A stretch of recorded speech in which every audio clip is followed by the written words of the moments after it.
በርኮ እምቢ አለኝ በኋላ ላይ ምክንያቱም በፖሊሶች ቁጥጥር ስር ስላለች ላገኛት አልቻልኩም አግኝቻት አነጋግራታለሁ ካለባት ጫና አጠቃላይ መንግስት የሚያህል እኮ ኃይል ነው የመጣባት እቺ ልጅ በስነ ልቦና በተለያየ መልኩ ልትሰበር ትችላለች ያንን አስመልክቶ ላናግራት ደውዬ ሞክሬያት እቻታለሁ ምንድነው ኃጢያቱ መስመር በመስመር ብዙ ነገሮችን ልናወጣለት እንችላለን ታስታውስ እንደሆነ በቅርብ ጊዜ አንድ ቪዲዮ ደርሶን ነበር ለሁለታችንም ለኔም ላንተም ደርሶን ነበርና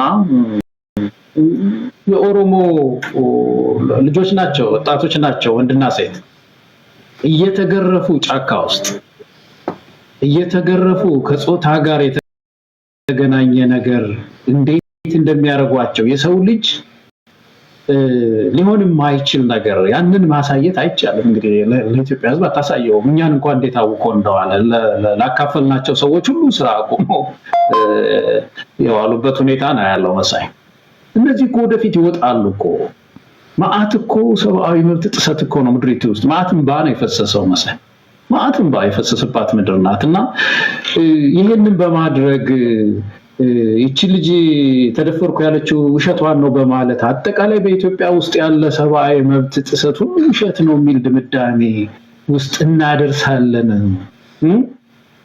እውነት ውሸት የሚለው ነው እውነት ነው ብሎ የቀረበው ተመልከቱ ውሸት ነው በሚል ድራማ እንዲህ አይነት መገለጥ ሰይጣን ነው የሰጣቸው በቅርቡ ደግሞ የእውነት ውሸት የሚባል ድራማ ብሔራዊ እንትን ነው ሴኩሪቲው ስትራቴጂ ሆኗል ቀለሉ እንደሆኑ እኮ አላዩትም ሳይ በተሰቡ ገልብጦ ነው የሚረዳው አሁን ፌስቡክ ውስጥ ገብቼ አይታይት ሳደር ቅድም አሁን ያቺ ያየናት እህት ወሎ አካባቢ እህት ናት አይደለም መሰለኝ እሷን ያዩ እሷም ተዛለችኝ ከዚህ በኋላ ያለውን እኮ ገልብጬ ነው የምረዳው ነው የሚለው ህዝብ አውቆታል ይሄንን መንግስት እና እኔ እንደው ከመቀለል ባሻገር ሊያመጣላቸው ውጤት ለራሳቸው የሚችለው ነገር የለም ከሁሉም በላይ ግን ማአት ዶክመንተሪ ገና ይጠብቃል ገና ብዙ ፊልም የሚሰራበት ዘመን ነው መሳይ የሚቀጥለው ትውልድ በተለይ ረጋ ሴት ሲተነፈስ ታሪክ ሁሉ ጻፊዎች የሚጽፉበት መጥፎ ጊዜ እኮ ነው በመፈናቀል እንደዚህ አይነት ዘመን እኮ አይተናናቅም በኢትዮጵያ ታሪክ ውስጥ በግራኝ አህመድ ጊዜ የተወሰነ እርስ በርስ ከባድ መፈናቀል እንደነበረ ይታወቃል ከዛ ባሻገር ባለ ዘመናችን ውስጥ ኢንተርናል ዲስፕሌስመንት ከዓለም አንደኛ እኮ ተናውቃለን እኮ ሶሪያን ሁሉ ቀድመ በዚህ ደረጃ ሰብአዊ መብት ጥሰት ሰብአዊ ኪሳራ የገጠመን ህዝቦች ይቺ እህት ተደፈርኩኝ ብላ ልክ እንዲህ አይነት በምድራችን ውስጥ ሊከሰት አይችልም እንዴት እኛ ያለን እንደዚህ ተከሰተ አይነት እኮ ነው ሙቭ ስታየው እንቅስቃሴያቸውን ስታይ ያ ይመስላልና የኢትዮጵያ ህዝብ ይሄን አይዘነጋውም እኔ እንደውም አሁን ወጣቶች በተለይ ጥሩ ዕውቀት ያላችሁ በዛ ሻሸመኔ ቤተሰብ አነጋግሩና ዶክመንተሪ ስሩበት እስቲ እንየው ምንድነው እናት የሚሉት አባት የሚሉት ምንድነው እስቲ ይሄንን መሳይ ቅድም ያልኩን እነዛን ቪዲዮዎችም በተወሰነ ደረጃ ግራፊክሱን እንትን ያደርጉ ያሻሻሉ ይስሩ ወጣቶች ዶክመንተሪ ይስሩና እኔ እንደው ይሄንን ነው ማለት የምችለው ግን አዝናለሁ በጣም አዝናለሁ በእውነት ሀገራችን ጉዳይ እጅግ በጣም ያሳዝናል በእንደነዚህ አይነት ሰዎች እጅ ውስጥ መቆየት የለብንም መሰለኝ አስታውሳለሁ በህዋት ጊዜ ነው እንግዲህ በድርቅ በረሃብ ወሎ ልጆቿ ተርበው እሷ ተርባ ይሄንን በገለጸች ይመስለኛል አንድ ልጇ በረሃብ ሞቶ እዛው አካባቢ ነው የተቀበረው እሱ መቃብር ሁሉ ታሳያለች ይሄ በሆነ በሁለተኛ ሶስተኛው ቀን ነው የኢህአዲግ ደህንነቶች ሴት ይሄን ታሪክ ገልብጣ እርቦኛል የሚለውን ጠግብ ያለው አይነት እንድትሰራ የተደረገችው እንደ አይነት ጭካኔ ነው እንግዲህ ናብይ በደንብ በብዙ እጥፍ አሻሽሎ የመጡት ጭካኔ ከአባታቸው ከኢህአዲግ ከህዋት ወርሰው ነው የመጡትና ያንን ያየንበት ነው ነገር ግን አማተር የሆነ ስራ ነው የሰሩት እውነት ለመናገር ብዙም ትርጉም ያለው ነገር አይደለም በዚህ አጋጣሚ አንድ ጉዳዩን በደንብ ከሚከታተል የራሳቸው ሰዎች ጋር እንዲሁ እንነጋገራለንና ያለኝ ነገር አለ ብዙ ነገሮችን ጠቀሰለኝና አንዱ ሴናሪዮ ሊሆን የሚችለው ኢቢኤስ የሚባለውን ቴሌቪዥን መዝጋት ፈልገዋል ምንድነው ምክንያቱ ሲባል ይሄ ኢቢኤስ የሚባለው ቴሌቪዥን ብዙ ተመልካች አለው ኢትዮጵያ ውስጥ በአሁኑ ሰዓት የኢትዮጵያ ቴሌቪዥንን ፋናን ይሄ የብልጽግና በአንድም ይሁን በሌላ የሚቆጣጠራቸውን ሚዲያዎች የሚከታተል የለም። አብይ አህመድ እንደ ቁራ ቢጮህ ምን ቢል በእነዚህ ቴሌቪዥኖች አማካይነት ህዝቡ ጋር መድረስ አልቻለም። ይሄ ሁሉ የሆነው እንደነዚህ አይነት ቴሌቪዥን ጣቢያዎች እንደ ኢቢኤስ አይነት የህዝቡን ትኩረት ወስደዋል። ስለዚህ ይሄን ቴሌቪዥን እንደው ከእይታ ላይ ዞር ብናረገው ሰው እኛን ሊመለከት ይችላል የሚልም እንደ በጣም ደካማ የሆነ ሴናሪዮም ሰርተው ገብተውበታል። ይሄንን እርግጠኛ ነኝ ብሎ ነገረኝ። አይሆንም ማለት አይቻልም። ሊሆን ይችላል። ኢቢኤስ ራሱ የአብይ አህመድን ምናልባትም ፎቶ እንደ ስክሪን ሴቨር እያደረገ ዜና እንዲያወራ አብይ ሊገደድ ይችላል። አንድ ምናልባት እንዲቆይ ከፈለጉ የስርዓቱ የፕሮፓጋንዳ ማሽን እንዲሆንም ሊያደርጉት ይችላሉ። ያ ካልሆነ ግን ድራሽ አባቱን አጥፍተው ህዝቡ ተገዶም ቢሆን እኛን ያየናል፣ የሚያየው ሲያጣ እኛን ይከፍተናል የሚልም ግምት ሊኖራቸው ይችላል። የኢትዮጵያ ህዝብ እንደው የሚያየው ይጠፋል እንጂ ቴሌቪዥኑን እንደ ጌጥ ቤቱ ዘግቶት እንደ ጌጥ ቤቱ ያስቀምጧል እንጂ በፍጹም የአብይ አህመድን ፕሮፓጋንዳ የሚሰማበት ወኔውም የለውም፣ አቅም የለውም፣ ዘግቶታል። ኢቢኤስም ቢያጠፉም ባያጠፉም ወደ ኢትዮጵያ ቴሌቪዥን እና ነፋና ጋር ፊቱን የሚያዞርበት ምንም የምርጫ ጉዳይ እኮ አይደለም፣ ውሳኔ ጉዳይ ነው። እና ከዚህ አንፃር መታየት አለበት የሚል ነገር የራሳቸው ሰው ነው። በነገራችን ላይ መረጃውንም የሚሰጡን እዛው እነሱ መንደር ያሉ ሰዎች ናቸው። የዚህን ሰው ያካሄድ በጣም የሚጠየፉ አደጋውን ተረድተውት ቢያንስ መረጃ በማሾለክ እንደውና ግዝ ብለው የሚችሉትን እያደረጉ ያሉ እዛው መንደር ውስጥ ያሉ ትልልቅ ባለስልጣናት ጭምር ነው ይሄን መረጃ የሚያደርሱን። ቁጭት አላቸው እነሱም። ለማንኛውም ገለታው ከዚህ በላይ ይሄንን ጉዳይ የምናኝከው ወይም የምናመነጅገው አይደለም፣ እነሱ ይፈልጉታል። እኛ ግን ሌሎች በርካታ ሀገራዊ አጀንዳዎች አሉብን፣ አንገብጋቢ ጉዳዮች አሉብን። በትክክል መሳያው ትግላችን ላይ ነው አሁን ማነጣጠር ያለብን። እንደውም የበለጠ ቁጭት እንዲሰማን እህቶቻችን እንደዚህ ሲያደርጓቸው ሄደው እንኳን ብሶታቸውን ሲናገሩ ቀልብሰው እንደገና ደብድበው ሐሰት ነው በይ የሚሉ ፖሊሶች የሚሉ አስተዳዳሪዎች ላችን ላይ ነው ያሉት እና ፋኖም ታጥቆ ትግሉን በደንብ አጠናክሮ መቀጠል አለበት። ህዝባዊ እምቢተኝነትን መቀጠል ነው ያለብን። እንደዚህ አይነት ጨዋታ እንዲህ አይነት የመንግስት ሚዲያን እየተጠቀሙ እንደዚህ አይነት ጨዋታ የሰው ስነ ልቦና ሁሉ የሚጎዳ አስቴር ባለፈው ያነሳ ነው ቀለብ በህወሓት ተጠቃች በተባለ ጊዜ ፋና ቴሌቪዥን አብይ አህመድ በደስታ ነው ሲያስተላልፉት የነበረው እሷን ጥቃት ያኔ ሊጠቅማቸው ይችል ነበር በሚል እኮ ይህቺ ሰው ስትሆን ደግሞ እብድ ሲሆኑ ታያቸዋለህ። በአብይ አህመድ ዘመን አይደለም ወይ የበለጠ ሰብአዊ ኪሳራ ያለው ከህወሓት በላይ? በህወሓት ጊዜ እኮ ይጠቃ የነበረው ሰው እኮ ፖለቲካሊ በጣም አክቲቭ የነበረው ጋዜጠኛው የሚጠይቀው ነው። ዝም ብሎ ድሃው አይደለም እንደ መከራውን የሚያዩ ድሃው አይደለም እንደ የሚዘረፈው በዚህ ሰው ሚሊዮን አይደለም ሰው አይደለም እንደ ተፈናቀለው። ስለዚህ እኛ ኢትዮጵያውያን ህዝባዊ እምቢተኝነቱ ላይ መነሳት መጠናከር ለውጥ ማምጣት ነው ያለበት። እንግዲህ እንዲህ አይነቱን ብሔራዊ ውርደትን ለማስቀረት ሰላም እንዴት ናችሁ አማራውያን? እንግዲህ ይሄ ጉዳይ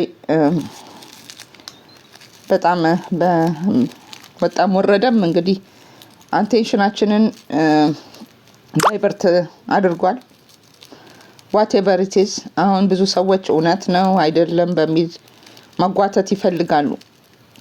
that's not the point። ነጥቡ እሱ አይደለም፣ እውነት ነው አይደለም የሚለው አይደለም እንትኑ። ይሄ አሁን ምንድነው አንዳንድ ሲምቦሊክ የሆኑ ነገሮች አሉ፣ ሲምቦል ይሆናሉ። like representation ነው ስራቸው። የብርቱካን ታሪክ it's a representation of ብዙ በርካታ አማራዎች የነሱ ታሪክ ናት። እውነት ነው ውሸት ነው የሚለው ነገር ምንም ፋይዳ ቢስ ነው። በቃ ይሄ every day every minute every hour ምናልባት አንዲት ብርቱካን ያገፍ ይደርስባታል ኢትዮጵያ ውስጥ አማራ በመሆኗ። ያ ነው ኢምፖርታንት ፖይንቱ። ሌላው ብዙ ማለት አናሊሲስ መስራት ይቻላል። እዚህ ጋር ውሸት ነው ይመስላል፣ እዚህ ጋር እውነት ይመስላል ምናምን ብለን ልንከራከር እንችላለን። but that's not the point። ወደዛ መሄድ የለብንም ብዬ ነው ማስበው። በቃ ያ ሪፕሬዘንት የሚያደርገው ስፍር ቁጥር የሌለው በየሰዓቱ የሚፈጸም የአማራ ወጣቶች፣ የአማራ ህፃናት፣ የአማራ አባት እናቶች ኤቭሪዴይ የሚፈጸምባቸው ነገር ሆኖ ሪፕሬዘንት ያደርጋል። በቃ የስርዓቱን ወይም ደግሞ የአብይ አህመድ ጋንግስተር ስብስብ ወይም ደግሞ አራጅ ስብስብ፣ ጀኖሳይድ ፈጻሚ ስብስብ የሱን አቴንሽን ወደ እሱ እንዲዞር ያደረገ ነገር ስለሆነ በግራም ነፈስ ቀኝ ይሄ ነገር ፎር ዋቴቨር ሪዝን ያምጡት ይሄ ነገር የእሱ ላይ አይን እንዲያርፍበት ያደረገ ነገር ነው። እንደገና ምንድነው አንድ ቁስል እንዲያመረቅዝ ረድቷል እና በዛ ጋር ነው በእርግጥ አማራ በሙሉ ዘመቻ አንድነት ላይ እንዲያተኩር አጀንዳዎች ሊፈለፈሉ እንደሚችሉ ተነጋግረናል። አጀንዳዎች ይፈለፈላሉ ተነጋግረናል። ዘመቻ አንድነት ሲመጣ አጀንዳዎች ይፈለፈላሉ። ዘመቻ 100 ተራሮች አጀንዳ ተፈልፍሎበታል። ኤቭሪ ታይም ፋኖ አድቫንስመንት ሲሰራ አጀንዳ ይፈለፈልለታል። ይሄ አይናችንን ከዘመቻ አንድነት ላይ አናንሳ። ፋክቱ ግን አሁን አጀንዳ ይፈለፈልና የፋኖችን እንትን ድል ይሄ መንግስት የመጣበትን አከርካሪ ሰበራ በጣም ባይገርማችሁ እንደው ያው ሁሉ ቀን እዚህ ጋር ከኔ ጋር መታችሁ እንዘክራቸዋለን። ፋኖችን ድሉን እናበስራለን፣ እንሰማለን ከወንድሞቻችን ከዛ መሀል ወጥተው ፕሬስ ሪሊዝ በህብረት ሲሰጡን እየመጣን በደንብ አድርገን ተወያይተናል።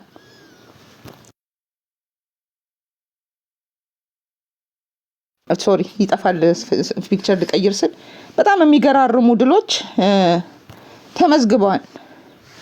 ይሄ በጣም የሚደንቅ ነው።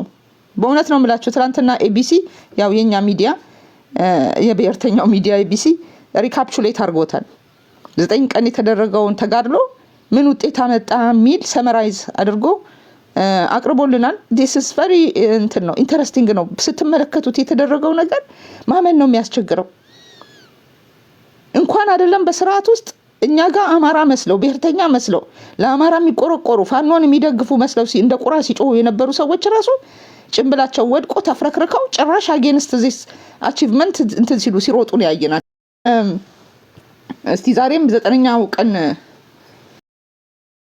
ሪፖርት አለ። በአንጻሩ አፋድ የተባለው የፒፒ ኤጀንት ወይም ደግሞ የፒፒ ቅጥያ ይሄ ምንም አሁን ጥርጥር የለኝም አፋድ እየሰራ ያለው ለአብይ አህመድ መሆኑ ምንም ጥርጥር በሌለው መልኩ በጣም በግልጽ ጥቂት ሰዎች ብልጽግናን አድነው በብልጽግና ውስጥ ስልጣን ይዘው ለመቀጠልና ከብልጽግና ጋር ያላቸውን የጥቅም ትስስር እንዳይበጠስ ለማድረግ ታች ላይ የሚሉ ብአዴኖች የብአዴን የበፊትን ባለውለታዎች የነሱ ግብግብ ነው አፋድ።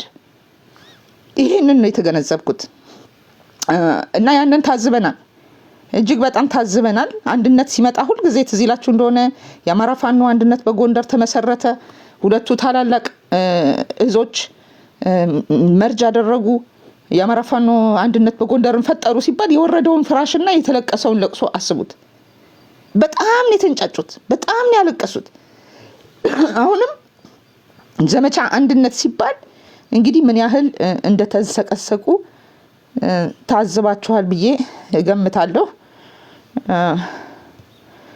ዛሬም ያንኑ በማክበር ያንን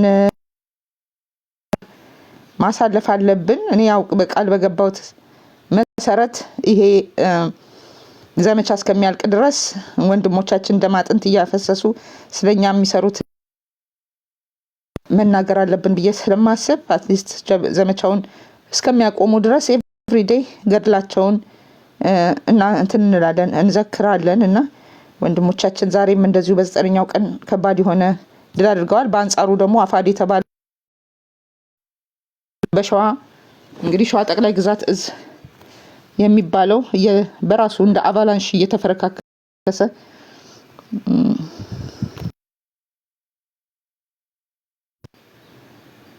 እየተፈረካከሰ የሚገኘው የሸዋ ጠቅላይ በአማራ በሸዋ ላይ መከራ እያወረደብን ያለ እንግዲህ ትናንትና ትዝ ይላችኋል አቅርቤው ነበረ ዋሜራ ላይ ግርማ ካሳ በደንብ አድርጎ ትንተና ሰጥቶ ነበረ እንዴት የሰባት ለሰባ ክፍለ ጦር እያየው ያለውን አበሳ እንደሚገኝ ይሄንን ተናግረን ነበር። አሁን የሰባት ለሰባ ክፍለ ጦር 5 አንጋፋ አመራሮቹንና 2 አባላቶቹን መከራው ማሞ አፍኖ ይዟቸው ሄዷል። እንግዲህ በዚህ መልኩ የት ሊደርስ እንደፈለገ እንግዲህ አይታወቅም። የመፍረስ ምልክት መሪ እንደዚሁ አሳዷል። ባለፈው ይሄ ታላቅ ክፍለ ጦር የሰባት ለሰባ ክፍለ ጦር መሪውና ዘመቻ መምሪያውን ይመስለኛል 2ቱን አንጋፋ መሪዎቹን ያጣ ነው፣ ተሰውተዋል። ያንን እንኳን አንድ ድምጽ እንኳን አላወጡ፣ ተሰዋብን ብለው እንኳን መግለጫ ያልሰጡ ሰዎች ናቸው። ዛሬ ደግሞ የዚሁኑ ክፍለ ጦር 5 አመራሮችን አፍኖ በመሄድ እንግዲህ ምን ሊያደርጋቸው እንደሚችል አስቡ። ጋሽ ተስፋዬን አርበኛ ተስፋዬን መንገድ ላይ ሲሄዱ ቪዲዮ አይታችሁ ሊሆን ይችላል። ያነክሳሉ።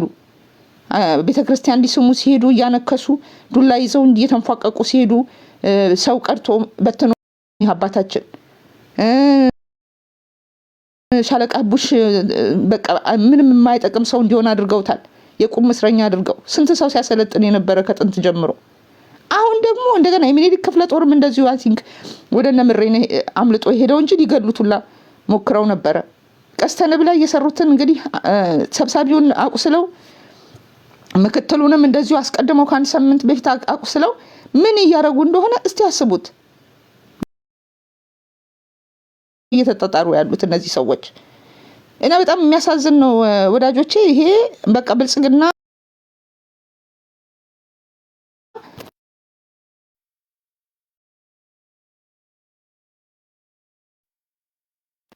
እንዳይወድቅባቸው በጣም እየተጋጋጡ ያሉ ሰዎች ናቸው። እነዚህ ሰዎች እንግዲህ ሀይ መባል አለባቸው ብዬ ነው የማስበው።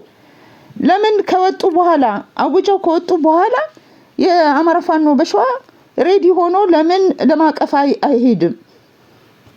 እነኚህ ሰዎች ለምን ጆይን አያደርጉም? እነኚህ ወንድሞቻችን ለምን ለነኚህ እየታወቀ ስራቸው እየታወቀ ገዳዮች መሆናቸው ሸኔ መሆናቸው እየታወቀ እነ መከታው ማሞ እንዴት ከተወጣ በኋላ ለምንድን ነው እነሱ ጋር የሚቀሩት? ብቻቸውን ቀርተው የሚበሉት? በዛ ላይ 7 ለ7 ክፍለ ጦር ሎጂስቲክስ ኤኒ ካይንድ ኦፍ ተተኳሽ ኤኒቲንግ እንትን ምግብ ምንም ነገር አይሰጧቸውም። ምክንያቱም ተቃውሞ ስላነሱ ከረጅም ጊዜ ሰው ይዳከማሉ። ምን እንዳደረጓቸው የሰማነው ነው። ይሄ ትክክል አይደለም ብዬ ነው ማስበው። መወገዝ አለበት። ሌሎቻቸውም እንደው መተባበር መቻል አለብን ብዬ ነው ማስበው። ምክንያቱም በዚህ መልኩ እንግዲህ ሸዋ ጠቅላይ ግዛት የያዛቸው አካባቢዎች ረደንዳንት ናቸው፣ አይታገሉም። እንኳን እንዲታገሉ የሚታገሉት ፋኖን ሆነው ቁጭ ብለዋል። መግለጫውን እንሰማለን። ራሱ 7 ለ7 ክፍለ ጦር የህዝብ ግንኙነት ኃላፊው የሰጠውን መግለጫ እንሰማለን። ትናንትና በደንብ በታትነን ተነጋግረናል ስለ 7 ለ7 መግለጫ ለምን ይሄ ነገር እየሆነባቸው እንደሆነ እና ወዳጆች ይሄ ትግል ከባድ ነው። ብዙ ዋጋ እያስከፈለ ነው። እስቲ እነሱን እንስማ። እንግዲህ what happened የሚለውን የህዝብ ግንኙነት ኃላፊውን የ7 ለ7 ክፍለ ጦር እንሰማለን። ከዛም በኋላ ግን በጣም አመርቂ የሆነውን የ9ኛውን ቀን የድል ጎርፍ እንሰማለን።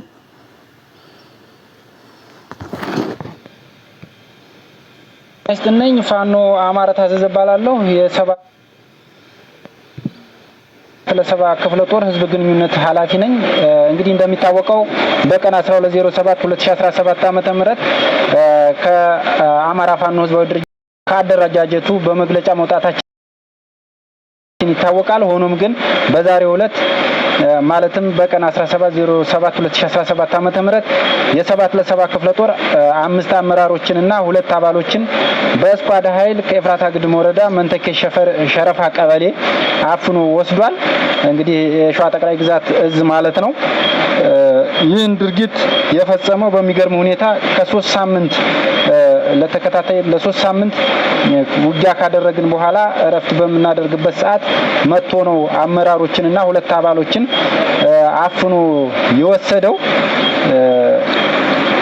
እንግዲህ ከተራሮች ውስጥ አንደኛው የ7 ለ7 ክፍለ ጦር መረጃና ደህንነት ኃላፊው ፋኖ አርበኛ ሰይድ ኢማም ነው። ሁለተኛ የ7 ለ7 ክፍለ ጦር ፋይናንስ ክፍል ኃላፊ ዋሲውን በየነን ወስደዋል።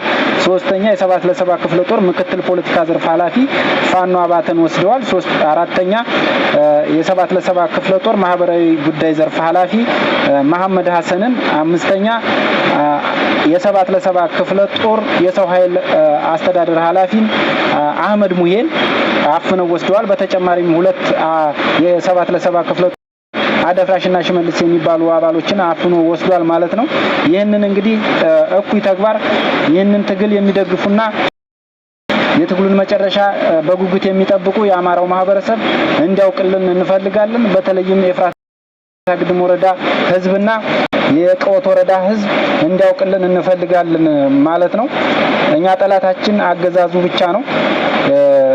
የእርስ በርስን ውጊያ አጥብቀን እንቃወማለን፣ እናወግዛለን እና ይህንን ድርጊት ከዚህ እኩይ ድርጊታቸው እንዲያቆሙልን ቀጠናውንም ለቀው እንዲወጡልን ስንል መልእክታችንን እናስተላልፋለን። ይህ የማይሆን ከሆነ ግን ከባድ የሆነ አደጋ ውስጥ እንደምንገባ እንደ አማራም መናገር ፈልጋለሁ።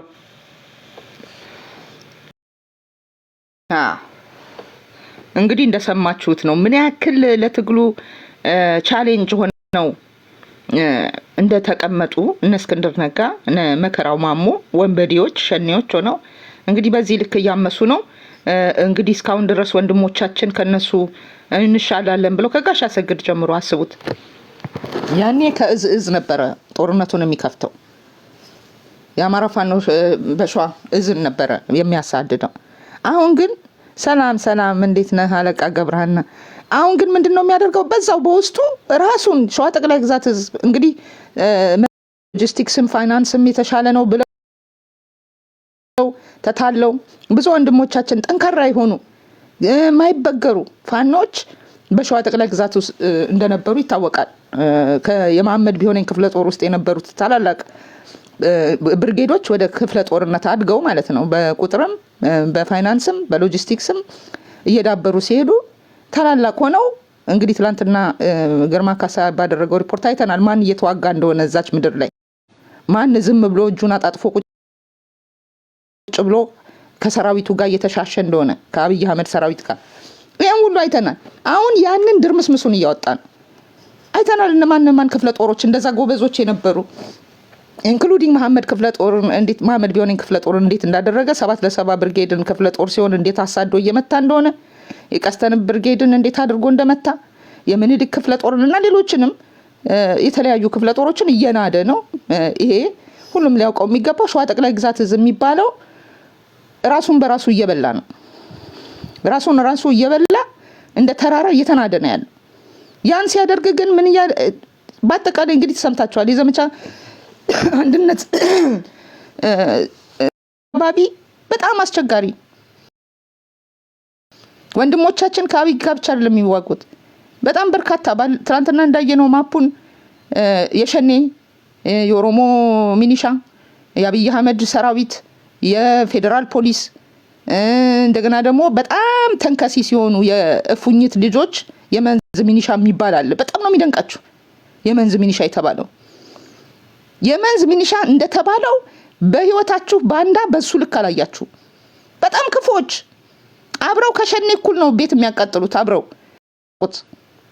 እንዲህ አይነት ያም አለመታደል እጅግ በጣም ያሳዝናል። የመከራው ማሞም ደግሞ እንደዚሁ እጥፍ ባንዳ ሸኔ በሉት በቃ ሸኔ ከአብይ አህመድ ጋር ነው ቆሞ እየተዋጋ ያለው። ስለዚህ ወንድሞቻችን እነዚህን ብቻ ሳይሆን ከመከራው ማሞም ጋር ነው እየተዋጉ ያሉት። ይሄ በጣም አሳፋሪ ነው፣ መወገዝ አለበት። ብሔርተኛው ዝም ማለት የለበትም፣ ዘመቻ ማድረግ አለበት። መከራው ማሞ ኮምፕሊትሊ ትግሉን ሊያቆል ወንድማችን እንደተናገረው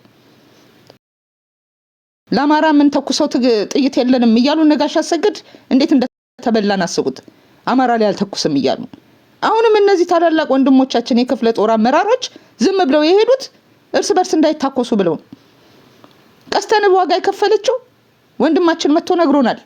ለረንዶው ቆይ እስቲ ልታገስ እነማን ናችሁ እስቲ አለቆቻችሁ ጋር እንነጋገር እያሉ ሲያመነቱ ነው ግርግራቸውን መተው ጥለዋቸው በጣም አሰቃቂ የሆነ ነገር ይፈጸሙባቸው። ስለዚህ በቃን ከዚህ በኋላ እንታገስም ነው የሚሉት። አራት አቅጣጫ ተሰቅዞ የተያዘ የአማራ ህዝብ እንደገና ይኸውና ተጨማሪ የውስጥ አርበኛ ሆኖ እንግዲህ እየወጋን ያለው መከራው ማሙ ነው። ይሄ በጣም ያሳዝናል። አይ ቲንክ ግርማ ካሳ ዛሬ ሲናገር የሰማሁት መሰለኝ በጣም ተበሳጭቷል። እሱም በእርግጥ ምላችሁ ማቀርባቸውን ሰዎች ላይክ ከነሱ ጋር 100% እስማማለሁ ማለት አይደለም። somehow ኢንፎርሜሽን ኖሯቸው ካመጡ እጋራቸዋለሁ እንጂ ዛሬ አሁን ገለታው የተባለው ሰውዬ ከመሳይ ጋር ሲወያይ የነበረው ሰውዬ በጣም የሚያናድደኝ ሰውዬ ነው። የመንዝ መሃል ሜዳ ሰው ነው። ዜጎች ምናምን ይላል። ትግራይ ግን ሲል ምናል ትግሬዎች ብሎ ነው የሚናገር።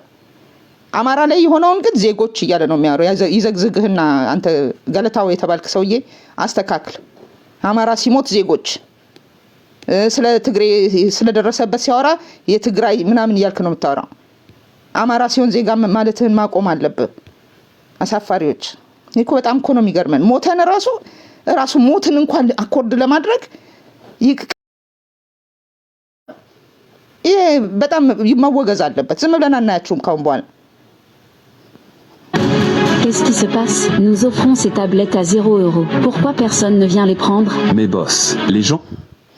I think እንትኑን ብቻ ነው ያቀረበው። አስተነኝ ፋኖ አማራ ታዘዘ ባላለሁ የ7 ለ7 ክፍለ ጦር ህዝብ ግንኙነት ኃላፊ ነኝ። እስቲ ቆይ ምን ልትለኝ ነው አባድፈን? እንግዲህ ይሄንን ካልን በኋላ ይሄንን ቆመን ማየት የለብንም። ሸዋ ላይ ትግሉን አፈርድቤ እያስጋጡ ወዴት ልንሄድ ነው? እኛን አባታችንን በግድ ልክ እንደ አብይ አህመድ እስቲ ተመልከቱ። ከስርዓቱ ጋር አንድ እኮ ነው የሚሰሩት ነገር። አርበኛ ተስፋዬን አፈኑ፣ ደበደቡ። በደንብ ሲሄዱ መንገድ ላይ የተቀረጹትን ቪዲዮ አይተናል። እያነከሱ የእግራቸውን እየጎተቱ ነው የሚሄዱት። ልክ እንደ አብይ አህመድ ዶክመንተሪ ሰርቶ አይ ምንም አልሆንኩም ልጆቼ ጋር ነኝ ምናምን እንዲሉ አደረጓቸው። ምን አይነት እንደሆነ አስቡት።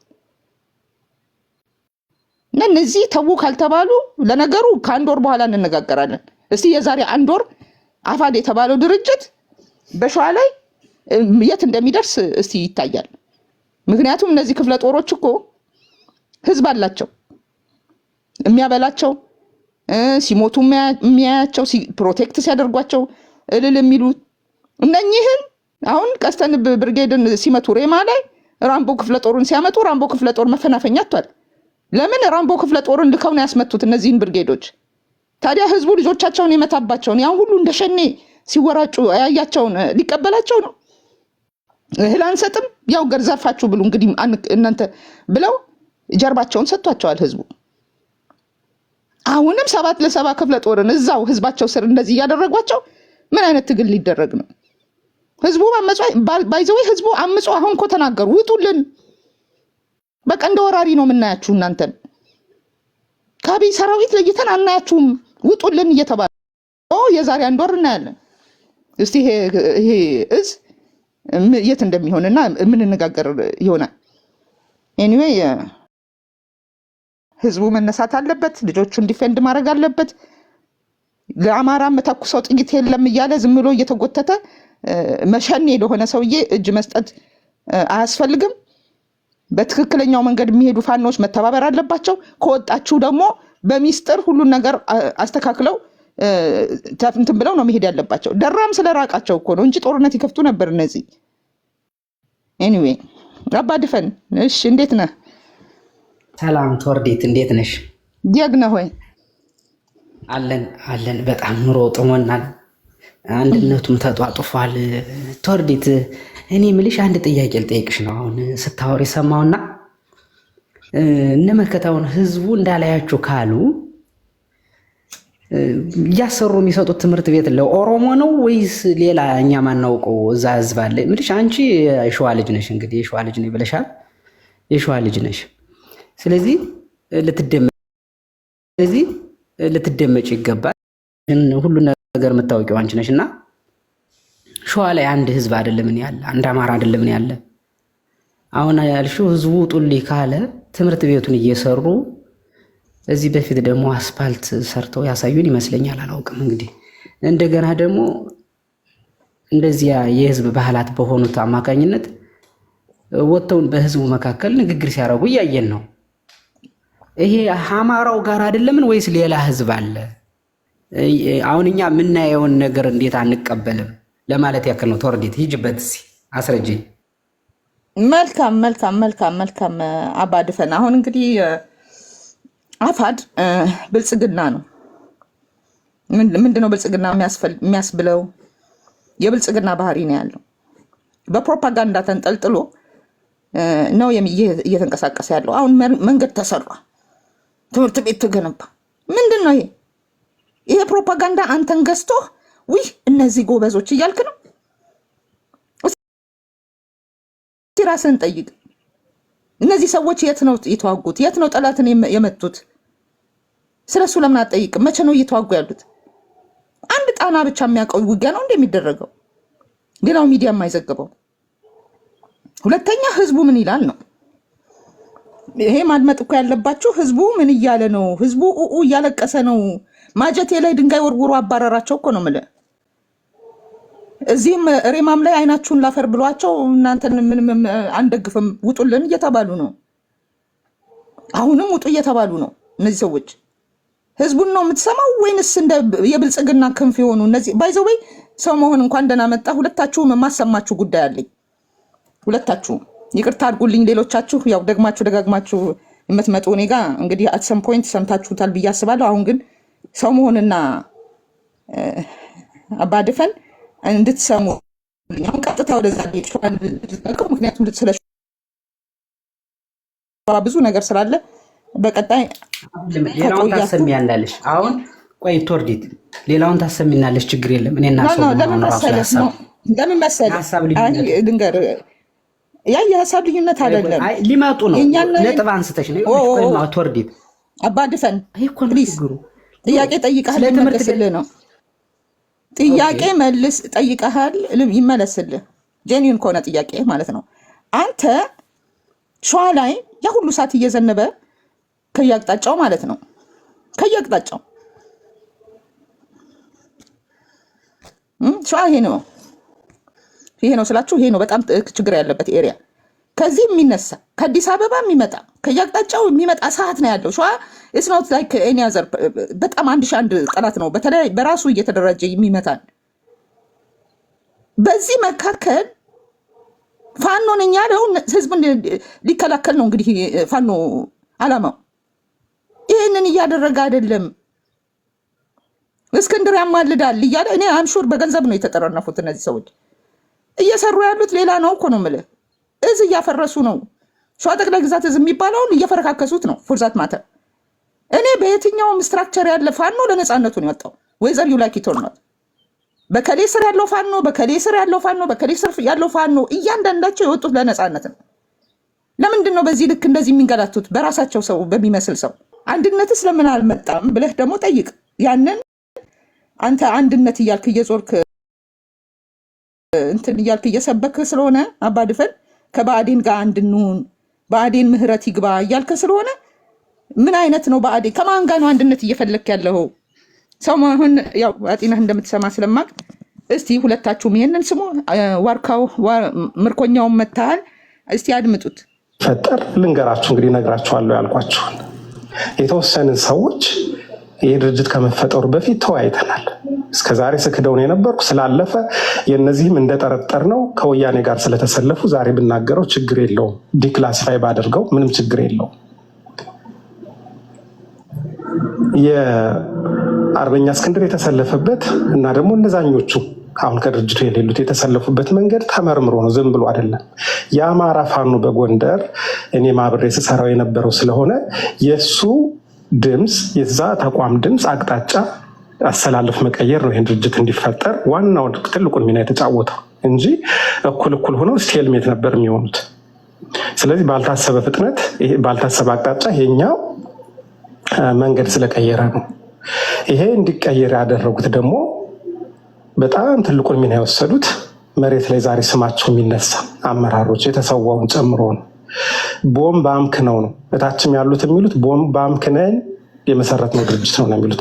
በተለይ የአማራ ፋኖ በጎንደር አንደኛ ግንባር በተባለው አደረጃጀት ሲገፋ የነበረ እኛ ራሳችን እኔ ራሴ የተሳተፍኩበት ወደ ግንባሩ ለመግባት ሰውን ለመደገፍና ጎንደር ላይ ያለውን ነገር ለማስተካከል እንግባ ሲባል በር ተዘግቶብን የሚያስገባን አጥተን ጃን አማራ የሚባል ሲቪክ ማህበር ፈጥረናል ለመርዳት ብለን መሬት ላይ ያለውን ጉዳይ ሲገፉ የነበሩ ናቸው። ከዛ ጊዜ ጀምሮ ግን ፖለቲካ ስለሆነ ተገፍተናል አይደለም የተባለው። ያው ግምገማ አድርገዋል፣ ከአርበኛ እስክንድር ጋር ተነጋግረዋል። አርበኞች እንደዚህ ተደርጓል፣ እንደዚህ አድርገናል ግን ብለው ተወያይተዋል። የነበረውን ቅሬታ ሁሉ ያ ሁሉ ቅሬታ ተፈቶ ተነጋግረው እንትን ብለው ነው ወደ ይሄን ወሰኑበት።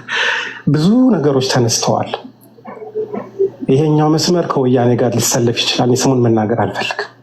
ይሄኛው በራያና በወልቃይት ላይ ይሄን አቋም እንትን አይደለም። ያው መረጃውም ነበረኝ እኔ ራሴ ፐርሰናሊ መረጃው ነበረኝ ከቲፒኤልኤፍ ጋር የመስራት አዝማሚያ እንደነበረው ይሄ ሁሉ ግምት ውስጥ ተደርጎ ስለዚህ አርበኛ እስክንድር የተሰለፈበት መስመር ከአማራ ጥቅም አኳያ አግኝቶ ወይም ግሪን ላይት ስላገኘ ነው ድርጅቱ የተፈጠረው። ይሄኛው አደረጃጀት ወደዚህ የመጣው እንግዲህ ዲስከስ ካደረጉት ሰዎች አንዱ ነኝ ብያቸዋለሁ።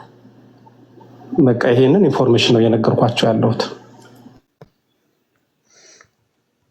እንዲህ አይነት ሰዎች ናቸው እንግዲህ ፋኖን እናመሰግናለሁ። እንግዲህ ምናልባት የኛ የአማራ ፋኖ በጎንደር ተቋም እየቀጠለ ስራውን እየቀጠለ ነው የሚገኘው። በእንዲህ ምናልባት አሁን በዚህ በተገነጠሉ ግለሰቦች ጉዳይ በሴንትራል ኮማንዶ ዙሪያ ምናልባት ስህተቶች እንደነበሩ ያው ይታወቃል። ሰዎች የራሳቸውን የግል ፍላጎት ለማሟላት ስልጣንን ለመቆናጠጥ ሲሄዱበት የነበረው ጉዳይ ያው መላ አማራ ህዝብ ይረዳዋል ያውቀዋል ብዬ ገምታለሁ።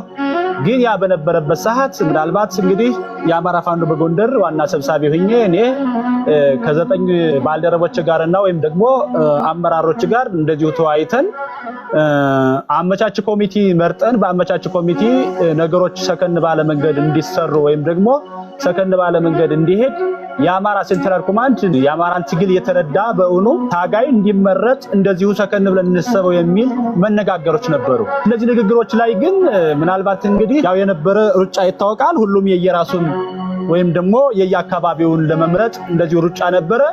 በዛ ሩጫ እኔም እንደዚሁ ያው ይታወቃል ነገሩ ሰከን ብሎ እንዲታሰብና እንዲወያይ ይህን ጉዳይ አድርገን ነበር።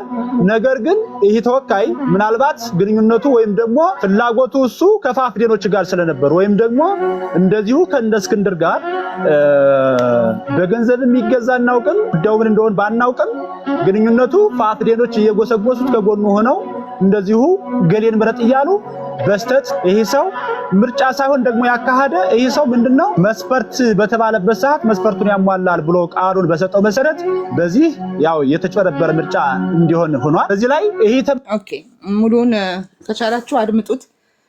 ምንድነው የምለው እኔ መሞግተው ትናንትና አርበኛ ዮሐንስ ንጉሱ እንዳለው ከውስጥ ወደ ውጭ እንጂ ከውጭ ወደ ውስጥ አታምጡብን ያለው ይሄንን ነው። እንዴት አጭበርባሪዎች አሁንም ድረስ ማለት ነው አሁንም ድረስ ፋኖን ሰቅዘው የያዙት እነ ምስጋናው አንዱዓለም ናቸው። ምስጋናው አንዱዓለም ስላችሁ ብቻውን አይደለም። እነ ደረጀ ተሾመ እና መሰሎቻቸው ከኋላም ያሉ ፋኖ በራሱ እንዳይሄድ አጀንዳቸውን እየጫኑ እነሱ ወደሚፈልጉበት መንገድ ለመውሰድ ሲሉ ትግሉን እያንኮታኮቱ ያሉት እነዚህ ሰዎች ናቸው። ይኸው ኑዛዜውን እየሰማችሁ ነው።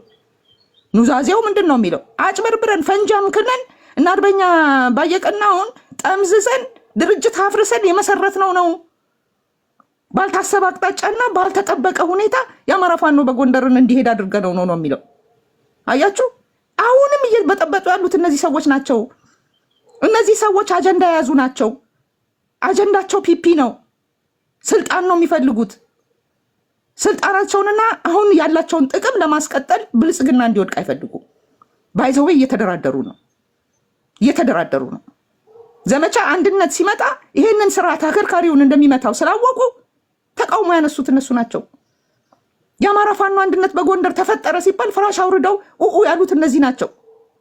ዘመቻ አንድነት ድርጅት ልንፈጥር ነው፣ አፈርድሜ ልናስግጠው ነው በህብረት ሲባሉ እንግዲህ እነ ደረጀ ተሾመ የጻፉትን አይታችኋል። በደንብ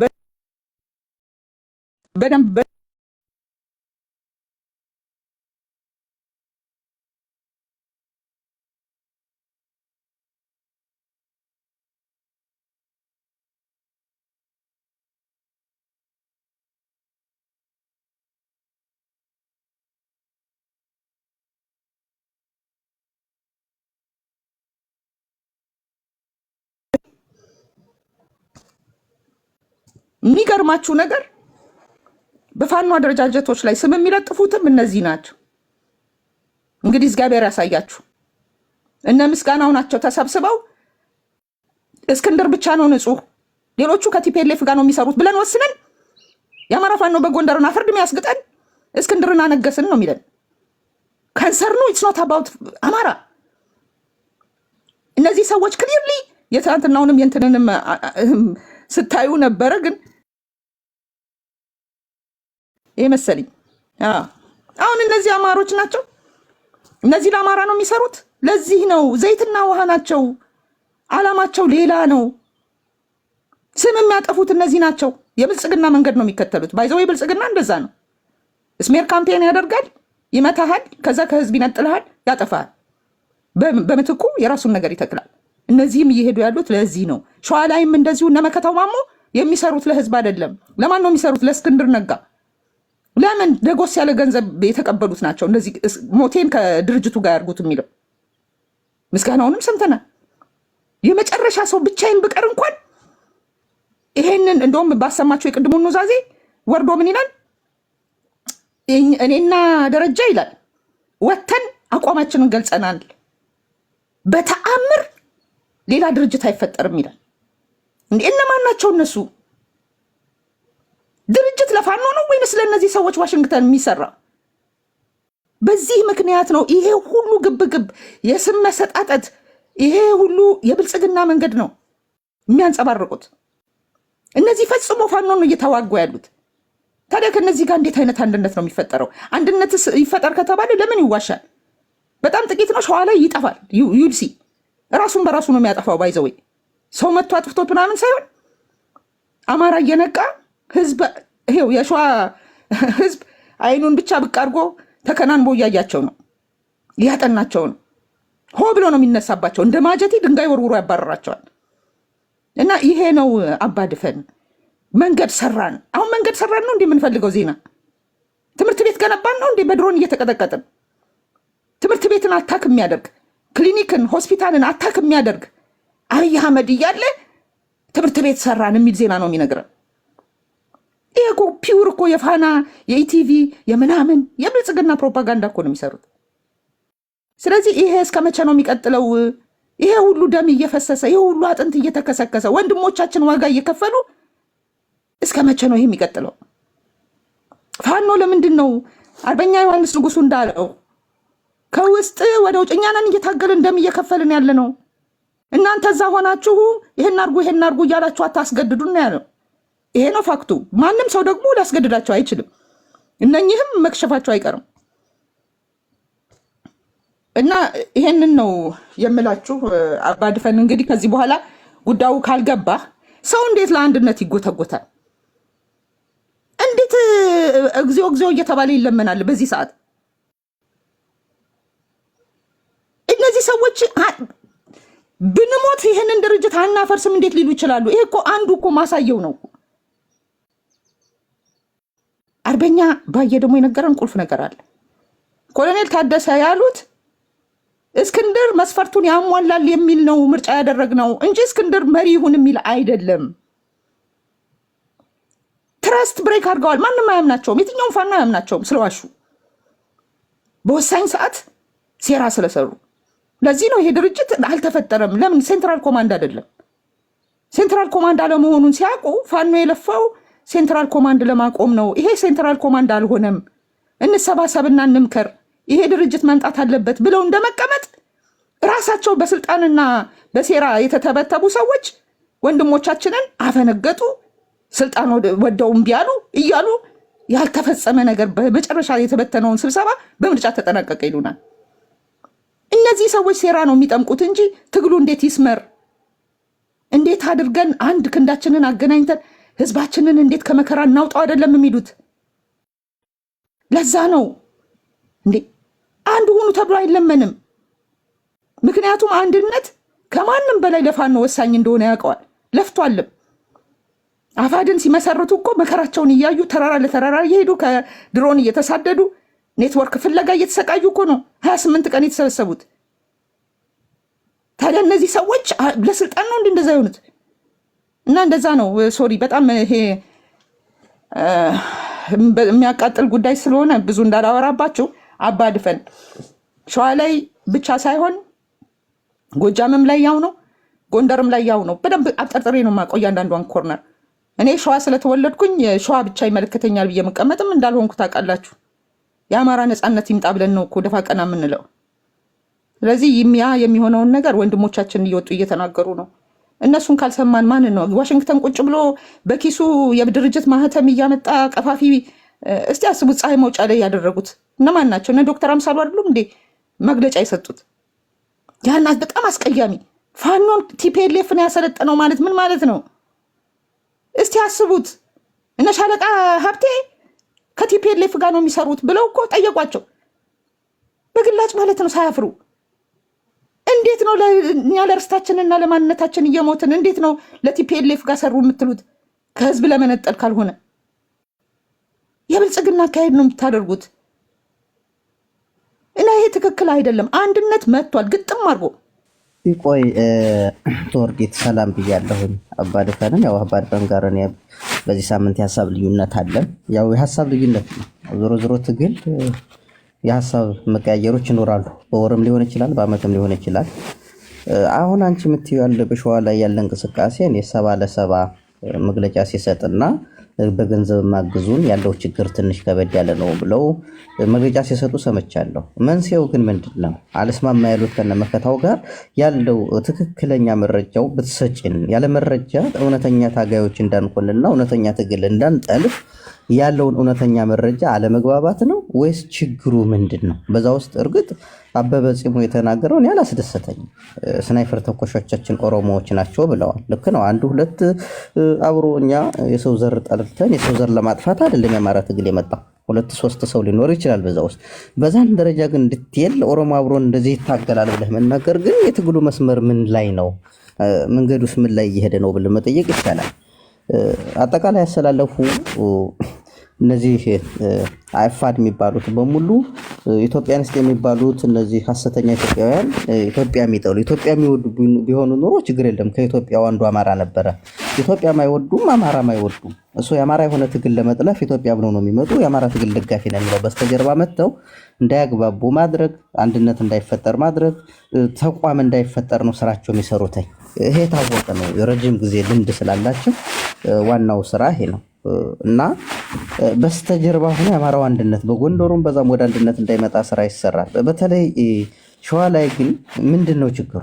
70 ለ70 አቅም ያለው ድርጅት ማን ነው? ኮርን በለው ወይም ደግሞ ምን እንደሆነ ባላቅም ብቻ ብዛት ያለው ወታደር ያለው ክፍለ ጦር ነው መሰለኝ። እሱን መግለጫ ሲሰጥ ሰምተናልና የልዩነቶቹ መንስኤ ምን ናቸው? በምታውቂው ደረጃ ይሄ በማጥፋት ስለማንደግፋቸው አንቺ ያኛው ስለምትደግፊ ያኛውን ስለማትደግፊ ሳይሆን ያለው እውነተኛ መረጃ ብታስደምጭንና ብትነግን ከዛ ተንተርሰ መናገር እንችላለን። አበበ ጺሞ የተናገረውን ያልወደድኩት አንዳንድ ጊዜ ሚዲያ ላይ የሚወጡት እውቀት ያላቸው ሰዎች ቢሆኑ መሪ ያላቸው ሰዎች ቢሆኑ ከላይ አብሮ ይታገላል እንደዚህ ያላለ ብሎ እንኳን ለደጋፊዎቻቸውና ለአማራ ትግል እንቅፋት የሚሆን ነገር ባይናገሩ ደስ ይል ነበር። ኦሮሞ ህዛ እየታገለ ለኔ ለአማራ ነው ልል አልችልም። እኔ እውነታው ነው የምናገረውና ያለውን እውነታ ግልጽ ብታደርግልኝ። ኦኬ አመሰግናለሁኝ። ሰው መሆን ዋነኛው ችግሩ ምንድነው? እስቲ ቪዲዮዎችንም አሰማለሁ። ግን ምንድነው ዋነኛው ችግሩ? የአንድነት ችግር ነው። ፋኖ ለመከታው ማሞ ወይም ደግሞ ለኢንጂነር ደሳለኝ ሊታገል የወጣ ፋኖ የለም ሸዋ ላይ ወይም የትም ቦታ። ለአርበኛ ደረጃ ስር ያለው ፋኖና አርበኛ ሀብቴ ወልዴ ስር ያለው ፋኖ አንድ አይነት ናቸው። ለሰው ልሙት ብሎ አይደለም የሚወጣው፣ ለአማራ ልሙት ብሎ ነው የወጣው። therefore everyone ይሄ የራሳቸው አጀንዳ ይዘው የሚሄዱ ቢሆኑ እንኳን መሪዎቹ ለፋኖቹ በምንም መልኩ ልቤ እኩል ነው የሚወዳቸውም የሚያከብራቸውም የሚያዝንላቸው። ስለዚህ አሁን it's not a question of ከሊን ሰፖርት አደርጋለሁ ከሊን ሰፖርት አላደርግም በሚለው አይደለም። ፋኖች ናቸው የኔ ኮንሰርን፣ ወንድሞቼ እህቶቼ ናቸው። አሁን ምንድነው ችግሩ ስትል ሸዋን አንድ ለማድረግ እንግዲህ እስክንድር ነጋ ብዙዎቻችሁ እንደምትሉት መጀመሪያ የሄደው ጎጃም አይደለም፣ መጀመሪያ የሄደው ሸዋ ነው። ሸዋ ላይ ሲመጣ ጋሽ አሰግድንም መከታውንም አነጋግሮ ነበረ። መጨረሻ ላይ ወደ መከታው ማሞ ጠጋ ብሎ 6 ወር እዛ ውስጥ ነው ሲሰብክ ምን ሲል የነበረው። እንግዲህ እስክንድር ነጋ አይተኩስም አያታኩስም ምን እያደረገ እንደሚውል እንግዲህ ያው ፖለቲካ እየሰራ ነው የሚውለው። ስለዚህ አት ሰም ፖይንት ሆድና ጀርባ ሆኖ ጋሽ አሰግድና መከታው ምን እንደሆነ አይታወቅም ዲፈረንሳቸው። ለምንድን ነው የሚያለያያቸው? ሽማግሌ ይቀርባሉ ይበተናሉ። ሽማግሌዎች በጣም ብዙ ጊዜ ሽምግልና ተቀምጧል። ምን ለማድረግ? ሸዋን አንድ ለማድረግ በአንድ መዋቅር ለማስገባት እና ኤቭሪ ታይም እያፈረሰ የሚሄደው መከታው ማሞ ነው። መከታው ማሞ ምን ያደርጋል? ሽምግልናውን ላሰማችሁ ራሱ ይሄ ትንሽ ቀደም ያለ ነው፣ ግን ችግሩን ሲገልጽ ኢንጂነር ደሳለኝ ሽምግልና ይቀመጣሉ፣ በትኖ ይሄዳል፣ ጦር ይዞ መጥቶ ይወጋቸዋል። ይሄ ነው የሚደረገው። ቆይ ፋይሎቼ በጣም ብዙ ስለሆኑ ነው። እና ለምንድን ነው አንድ ማትሆነው ሲባል ባለፈው ዘላስት ታይም እንግዲህ አሁን በቅርብ እስክንድር ከንትን ወረደ ሲባል ነይ ቆመው ሽምግልናውና ከድርጅቱ ወጣለሁ አለ። ምክንያቱም ምንም ድርጅት ሳይኖር መጀመሪያ ሴንትራል ኮማንድ ነው ከታች ወደ ላይ ነው መሰራት ያለበት። ከታች አንድ እየሆንን መተን መጨረሻ ላይ እንትን ድርጅት እንፈጥራለን ሴንትራል ኮማንድ ሲባል እሱ እስክንድር ወይም ሞት አለ። እሱን ጥዬትም አልሄድም ያማልዳል። በጣም በቃ የተለየ ነው የሚሉት እነዚህ ሰዎች። እንግዲህ አይታችኋቸዋል ምን እንደሚያስነካቸው በማይታወቅ መልኩ። እስክንድርን ይዘን ካልሄድን ድርጅት ውስጥ ትገባታላችሁ እንጂ እኛ ወደ እናንተ አንመጣም ነው የሚሉት። ኦኬ። ከዛ ደግሞ ልጆቹ ደግሞ ቱ ቢ ኦነስት ረደንዳንት ናቸው። ይኸውላችሁ አላሰማችሁ ችግሩን። ሳለኝ ይባላለሁ። ያው መቼም ህዝብ እንደሚያውቀው አሰሩ፣ አገቱ፣ ከዚያም በኋላ የጦር መሳሪያዎችን ወሰዱ። ኢቭን ከህዝብ የተገኘ የተሰበሰበ ገንዘብና በአንዳንድ ኦፕሬሽኖች የተገኘ ገንዘብ የተቀመጠ ነበር። እሱንም ዘርፈው ወሰዱ። 2 ሞርተር ወሰዱ፣ ዲሽካ ወሰዱ፣ 2000 ምናምን በላይ ተተኳሽ ወሰዱ። ከዚያም በኋላ ሁሉንም ሽማግሌው አገሬው እያለ ዝም አለ። ያደረሱት አካሎች እነ መከታው ናቸው። ከድርጊታቸውም አልተቆጠቡም እስከ መጨረሻው ሰዓት ድረስ። ትናንትና ለአንድ ዓመት ምናምን የሚበቃ ለብርጌዱ የሚበቃ ለሌሎች አጋሮችም ምናልባት ችግር ሲገጥማቸው እንደው እንተጋገዛለን ብለን በማሰብ ከወልቂጤ ወደ በርበሬ አስመጥተን ነበር። እሱም በርበሬ ደግሞ ሲወስዱብን በቃ መቋቋም አልቻልንም። እንዴ ይሄ ነገር እንዳንኖር ነው እንዴ ተፈቀደው ብለን ተበሳጨን። እኛም ቁጭ ብለን እንዴት እናድርግ ስንል ጭራሽ ስራችን ጦር አዘመቱብን ማለት ነው። ምንድነው እነዚህ አላግባባችሁ ያለበት የትግል ዓላማ ልዩነት አለ ማለት ነው ወይስ ምንድነው? ምንም የዓላማ ልዩነት አናውቀው። በቃ ምን እንደው ችግሩ አናውቀው። በጣም እኔ ግራ እየተጋባው ነው እስከ መጨረሻው ድረስ ማለት። ለሽምግልና ስንጠብቅ ግልብጥ ይልና ሽምግልና ይተውና እኛ ላይ ጥቃት ይደርሳል። እንደው ምናልባት በመካከላችሁ የገባ ሌላ ሶስተኛ ወገን አለ የምትሉትን የምትጠረጥሩት ነገር አለ? ምክንያቱም እዚህ ላይ አንዳንዴ የኃላፊነት አንድ ሻለቃ ይቋቋምና የሻለቃ መሪ ካልሆነ አንድ ሰው ሌላ ሻለቃ ይፈጥራልና ይሄ ነገር ነው ይሆን ከእናንተ ያለ ወይስ ምንድነው የተከሰተው ነገር? እኔ የተከሰተውን እንግዲህ ቀስ ብለን ምርመረው ቢሆን ደስ ይለኛል። ምክንያቱም እንግዲህ ህዝብ እያየው ነው። እስካሁን እንደዚህ ተፈጥሮ አያውቅም። የፈለገ ነገር ቢሆን በሀሳብ እንግባባ ነበር። አሁን ማንግባባበት ላይ ደረጃ ላይ ደረስን። ምን እንደሚያለያየን እንኳን ግልጽ አይደለም። የኮማንድ አባሎች ትክክል አይደሉም፣ በሙሉ መረሸን አለባቸው አሉ። ድንገት ከመሬት ተነስተው በሚያስገርም ሁኔታ እነ ዶክተር አብደላ እነ ዳግማዊ እና አምባሳደር ንብሩክ ሌሎችም አመራር ለመሰል ሌሎችም አመራሮች መረሸን አለባቸው መሞት አለባቸው ብለው ፈረዱባቸው። እንዴ የሞት የሚያስቀጣ ቅጣት እንኳን ካጠፉ ጦሩ ገምግሞ መረሸን አለበት ብሎ ሲያስተላልፍ ጦሩ ራሱ የወሰነው ነው የሚሆነው። እኔ አንተ ቤት ያለውን የቤትን ሁኔታ አንተ እንጂ እኔ አላውቅም። ምናልባት እንደሚመቸኝ ኑሮ ስታይል ሊኖር ይችላል፣ ግን ህግና ስርዓት ያለ ጎረቤቴን ሳልነካ ማለት ነው። እና በቃ ለምን እንደሆነ አላውቅም። ትንሽ ጠንከር ያለ አደረጃጀት ስለሆነ በቃ ለማፍረስ የቻሉትን አድርጓል። ባይዘው እቺ መብረቁ ብርጌድን ለማፍረስ እንትንም አለ እንዲሁ እልክልሃለሁ ዋይፋይ ሲኖር ዛሬ አይደለም የተጀመረው 4 ወር በፊት 5 ወር በፊት ተጀምሯል። ጦርነት ብቻዋን ትገባለች እንረዳሻለን ይሏታል። ከዛ በኋላ ዝም ይሉታል።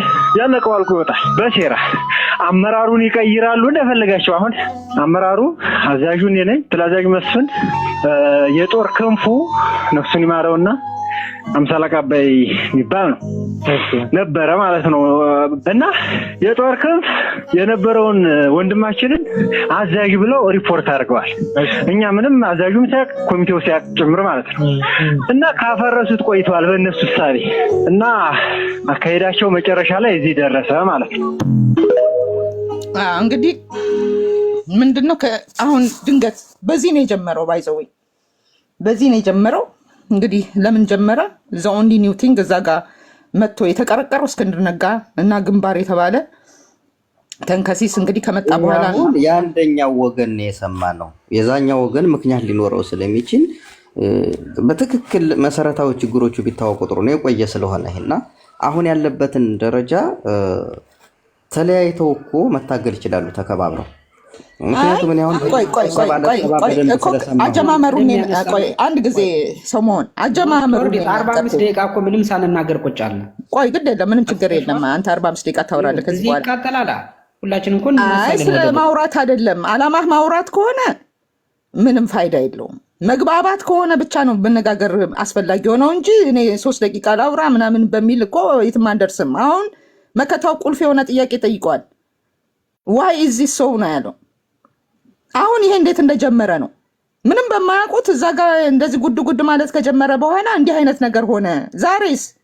ዛሬማ የሚኒሊክ ክፍለ ጦር መግለጫ ወጥቷል። የ7 ለ7 የቀስተንብ ቻው እያሉ እየተሳደዱ ናቸው ያሉት አንፈልግም ብለው ማለት ነው። ምክንያቱ ምንድነው? አንድነት ማምጣት እንደምን አንዳን ሆነን አንዋጋም? እንዴት ከወንድሞቻችን ጋር እንጋደላለን? ቀስተንብ ብርጌድን ራምቦ ክፍለ ጦርን ልኮ አስከብቦ አመራሮቹን ገሏል።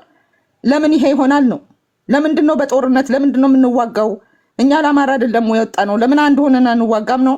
ይሄንን እንትን በማለት በመቃወም እንግዲህ ወደ አፋድ የሚባለው የነ ምስጋናው አንዱ ዓለም የእጅ ስራ ውጤት እዛ ውስጥ ካልገባችሁ ነው። ስለዚህ ይሄ ነው የምልህ። ምንድነው ኤቪደንሱ? ይኸው በየቀኑ እየወጣ ሸዋ ጠቅላይ ግዛትን ለቅቅ ያለው የሚለው ክፍለ ጦር እንግዲህ ኢንዲኬተር ነው። እና ዋናው ነገር ይሄ ነው። ኤኒዌይ እዚህ ጋር ኤቭሪዴይ ስንገናኝ ብዙ ኤቪደንሶችን እንደማቀርብ ታውቃላችሁ። እንግዲህ ያን ሁሉ አሰሚን ካላችሁ ደግሞ እኔ ሳላወራ 45 ደቂቃ ሆነኝ በሚል ሊሆን አይችልም። ነገርን ከስሩ ስለሆነ ማጥራት ያለብን። ዋረበርትስ አፋድ ራሱን በራሱ እየበላ ነው። ሸዋ ላይ ሸዋ ጠቅላይ ግዛት የሚባለው እንደ ድመት የራሱን ልጆች እየበላ ስለሆነ እስቲ የዛሬ 1 ወር የትኛው ክፍለ ጦር ራምቦም አይቀርም ሬማ ላይ ሲመራው ጥሎ መውጣቱ እና ይሄ ነው ያለው ወገኖቼ። ዛሬ ኤኒዌይ ድምፅ ሆኗቸው የ7 ለ7 ክፍለ ጦር 5 አመራሮችና 2 አባላት በመከራው ማሙ ታፍነው ሄደዋል። በቃ this is evidence። ኤቪደንሱ ምንድነው? ወንድሞቻችን ታግተዋል። አርበኛ ተስፋዬ ታግተዋል። ሻለቃ አቡሽ ታግቷል። 50 አለቃ ወንደሰን እንደ ሸኔ አይኑ ተጎልጉሎ ሆዱ ተዘርግፎ ተገሏል። አሁንም ደግሞ ሬማ ላይ የተሰራውንም ደግሞ ሄዳችሁ ልጆቹ የተናገሩትን ስሙ። ከገደሉ በኋላ የወደቀን ፋኖ አንገት ያረዱ ናቸው። ህዝብ እያየ ማለት ነው። እና ህዝብ እነዚህን ተሸክሞ እንደማይሄድ አስረግጬ ነው የምነግራችሁ። ኤኒዌይ ይሄ ነው። አባ ድፈን ብዙ ዝም አልኩ ብለሃል። ወንድሞቼ ምርኮኛውና መላኩም አሉ። ቀጥል አባ ድፈን። እንግዲህ 45 ደቂቃ እንዳታረጋት አደራህን። ኦኬ። አይ እኔ እንደዛ አይደለም። አሁን አንቺ ይህን ባወራሹ ዝም ብሎ ሁልጊዜ ቤት ከፍቶ በማውራት እንድንሄድ ነው የምትፈልጉ ብዙዎቻችሁ እንጂ ልባት እንዲገኝ የሆነ ነገር ሆነ ቦታ እንዲቆም አይደለም የምትፈልጉ። አሁን ቀደም እኔና አንቺ በጀመርነው መሰረት መንገድ ማሰራቱ ትምህርት ቤት ማሰራቱ አባድፈን ልማታዊ መሆንህን ቁልጭ አድርገህ እያሳየህ ነው አይደለም። እስኪ ቆይ ተረጋጊ። ከብልጽግና ጋር ወደፊት እሺ ቀጥል። ቆይ አሁን ትክክል መንገድ የሚያሰሩ ብልጽግናዎች ከሆኑ ትምህርት ቤት የሚያሰሩ ብልጽግና ከሆነ በተመሳሳይ በሌሎች አካባቢዎች እነዚህ ነገር እየታዩ ነው። የትኛውን እንውቀስ? ጎጃም ላይ መንገድ ሲያሰሩ አይተናል። ዳቦ ቤት ሲያስመርቁ አይተናል። ትምህርት ቤትና ዳቦ ቤት አንድ ነው በነገራችን ላይ። አስፓልቱም ተመሳሳይ ሁለቱ ነው። አስበሽዋል? ስለዚህ ጎጃምን ብልጽግና አለ፣ ሸዋን ብልጽግና አለ እንዳንቺ አባባል ግን የጎጃም ኖ አባድፈን ልንገርህ እኔ ወንድም አለም ልንገርህ ልንገርህ እነዚህ የጉንጫ አልፋ ንግግር ሀሳቡ ይጨርስኝ። አይ ለምን መሰለህ ሰሞኑን እያላገጥክብን ነው የሚመስለው። ኖ ያለንበትን ጊዜ ራሱ የገባህ መስልም እኮ መንገድ ስላሰሩ ሶኬ ትላለህ። የት ነው የሚዋጉት አልኩህ። እኛ መንገር ነው አሁን እኔ ከባድ አንተ እኮ ንቃል አይደለም እኮ ነው የማወራው እኮ ለወንድሞቼ ድምጽ እየሆንኩ አይደለም። ሰው ይነቃል ይውልሽ ተለያይተናል። አይ አንተ በጣም እንደውም ጭራሽ ሃይበርኔሽን ውስጥ ነው የገባው። አባድፈን ቀጥልሽ ነመከታው ይቀጥል። በሐሳብ ነው ብለዋል፣ ልቀቁ ብለዋል ስትይ ነመከታውን ህዝብ ይውጣ ብሏቸዋል አልሽ እንዴ? ህዝቡ ደግሞ ትምህርት ቤት ሲሰራለት አስፓልት ሲል የህዝብ ባህላቶች ሲከበሩ እያየን ነው።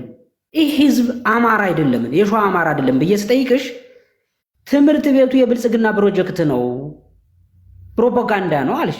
እንደዛ ከሆነ ጎጃም ውስጥም ዳቦ ቤት እየተመረቀ ነው፣ አስፓልት ሲሰራ ይተናል ነው። የተለየ ምንድን ነው? ጎጃም ውስጥ ዴይ ኢን ዴይ አውት እየተጋደለ ነው ያለው። እነ መከታው የት ነው የሚጋደሉት እያልኩ እየጠየቅኩ እኮ ነው። ወይንስ ትምህርት ቤት ለማሰራት ነው ፋኖ ያቋቋሙት? የት ነው የሚዋጉት እኮ ነው ያልኩ። ሌላው ፋኖ የያዘውን ቦታ አይደለም እንዴ ልቀቁ እያሉ እየወጉ ያሉት? ቶርዲት አባድፈን አይደለም ትምህርት ቤት ሰው በድሮን እየፈረሰ ለሚፈርስ ነገር እንዴት ትምህርት ቤት ሊሰሩ ቻሉ? ጦርነት ገጥመው ነፃ ለማውጣት ነው የገቡ፣ ትምህርት ቤት ለማሰራት ነው የገቡት። የትኛውም አካባቢ ትምህርት ቤት የሚሆን ተናሰርተው ከሆነ እኛ ልማት አንጠላ። ነገር ግን የልማት ችግር አይደለም ገጥሞን ፋኖ በረሃ ላይ እየገባው ቆይ አይደለም ቆይማ ሰው መሆን ቆይ ያንዱ መላክ ያንዱን ሰይጣን ማድረግ ሊያግባባ አይችልም። አሁን እኮ እየነገርኩ ነው። ለምን ተሰራ ሁሉንም ልንቃወም እንችላለን። ጎጃም ላይ የሚሰራው መላክ ነው ብለህ ሸዋ ላይ የሚሰራው በተመሳሳይ ሰይጣን ነው ማለት አያግባባም ነው። ለምሳሌ አሁን አንተ ይሄ አቻ መፈለግ ለምን አስፈለገ? ሸዋ ላይ ያለው ችግር ይሄ ነው ብላ እየገለጠች ወደ ጎጃም መሄድ ለምን ይፈልገው? ታቆይ እንዴ አይደለም ችግሩ ያለው ሸዋ ላይ ችግር አለ ብለሃለች። እኔም ደግሞ ተላልቅ የሆኑ ብርጌዶች ወጥተው መግለጫ ሰጥተዋል። ችግር ላይ ነን፣ ወደ አንድ ልንመጣ ምን ልንል አልቻልንም፣ አላሰራን ያለ ደግሞ ድርጅቱ ነው ብለው ምናወራ ያለን ስለ ሸዋ ነው። ስለ አጠቃላይ እንደ አማራ እያወራን አይደለም። ስለዚህ አቻ መፈልግ ለምን አስፈልግ? አጀንዳ ማስቀየር ነው ወይ?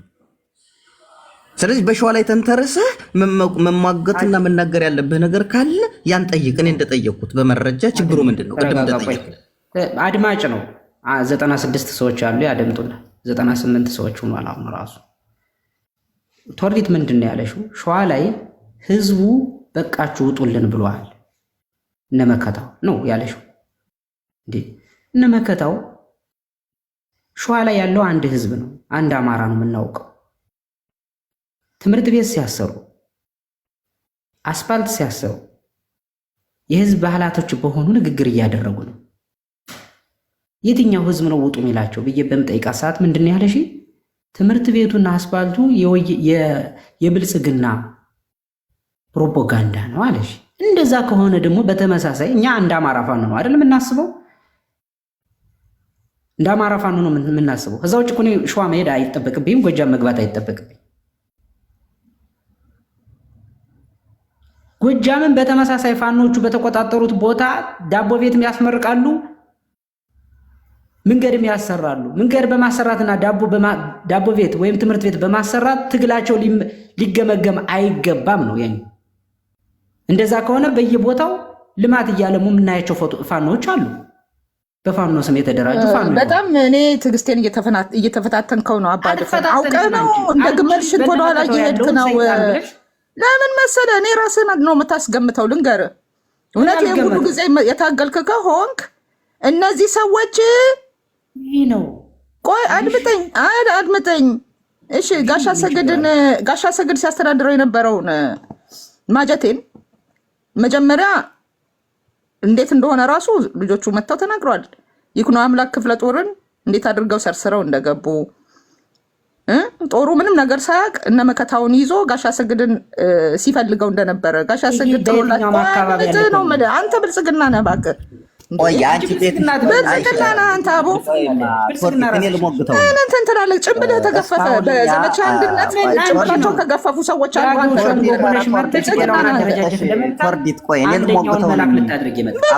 እኮ ነው የምልህ። አሁን እኮ ብልጽግና መሆንን ነው የምታሳየው። ደግሞ ጭንብልህ የወደቀው በዘመቻ አንድነት ነው።